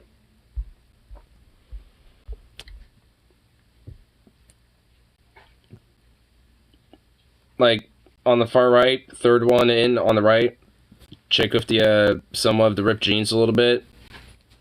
Secret millionaire. That's my guess. Yeah, like I said, I'll check it, for the futures, but, that's my guess. I'll have to keep it in mind, though.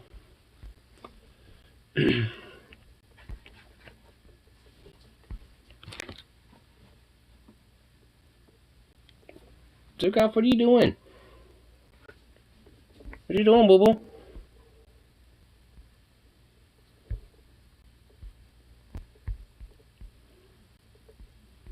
You little goof?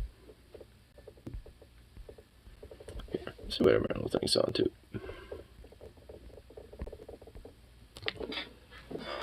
Boo-boo. Where are you over there? I'll give you a treat. You want a treat? Come here, baby. Oh, there you are. Hi, Bobby. Come here. Hey, baby. Oh, hey. What?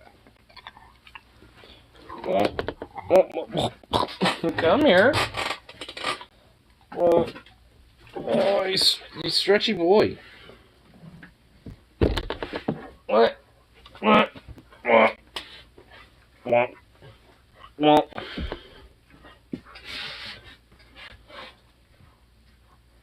You stretch. You stretch, you little squishy boy.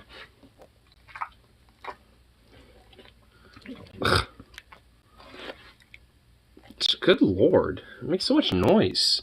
You have no manners, sir. No manners at all in you. Well, your head's so soft. Watch your little head, and now you're all so soft. Oh my goodness. You're just a little soft boy. Yes, you is. Who's just a little sweet boy? Yes, you is. Careful with that. Careful with your burping. Oh. Who's a good boy? Who's a little sweet boy? There you go. Whoop.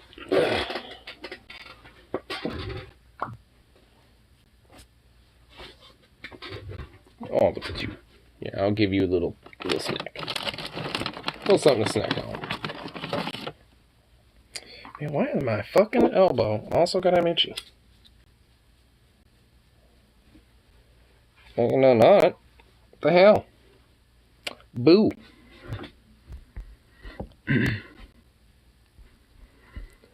Here.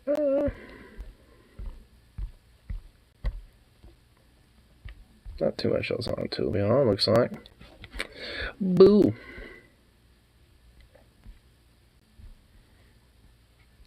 Opinion of Lord of the Rings show. Positive, negative, meh. Haven't seen it. Positive. Wait, the show? Oh. Yeah, I haven't seen it. Don't know, don't care. Jubilee has 6 dog owners versus a fake one. Ooh, that one's definitely kind of curious. I know for me, it's pretty obvious that I'm gonna do the puppo owner. I probably could potentially spot a fake one though, at this point, considering the life of being a puppo owner.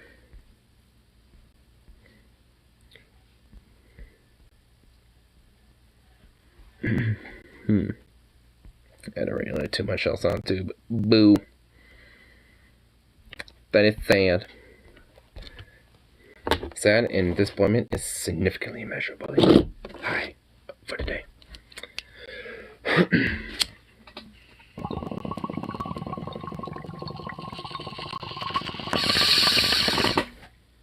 But that's okay. Been going on for 3 hours, so I get one more cashing up yet. And then call it good for the evening. So I was going on a little bit earlier today. Check shit out, so.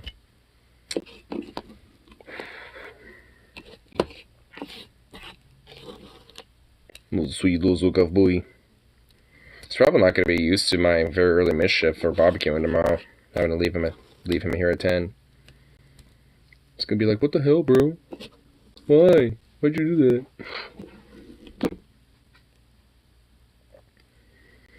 There we go. Bam, bam, bam, boom.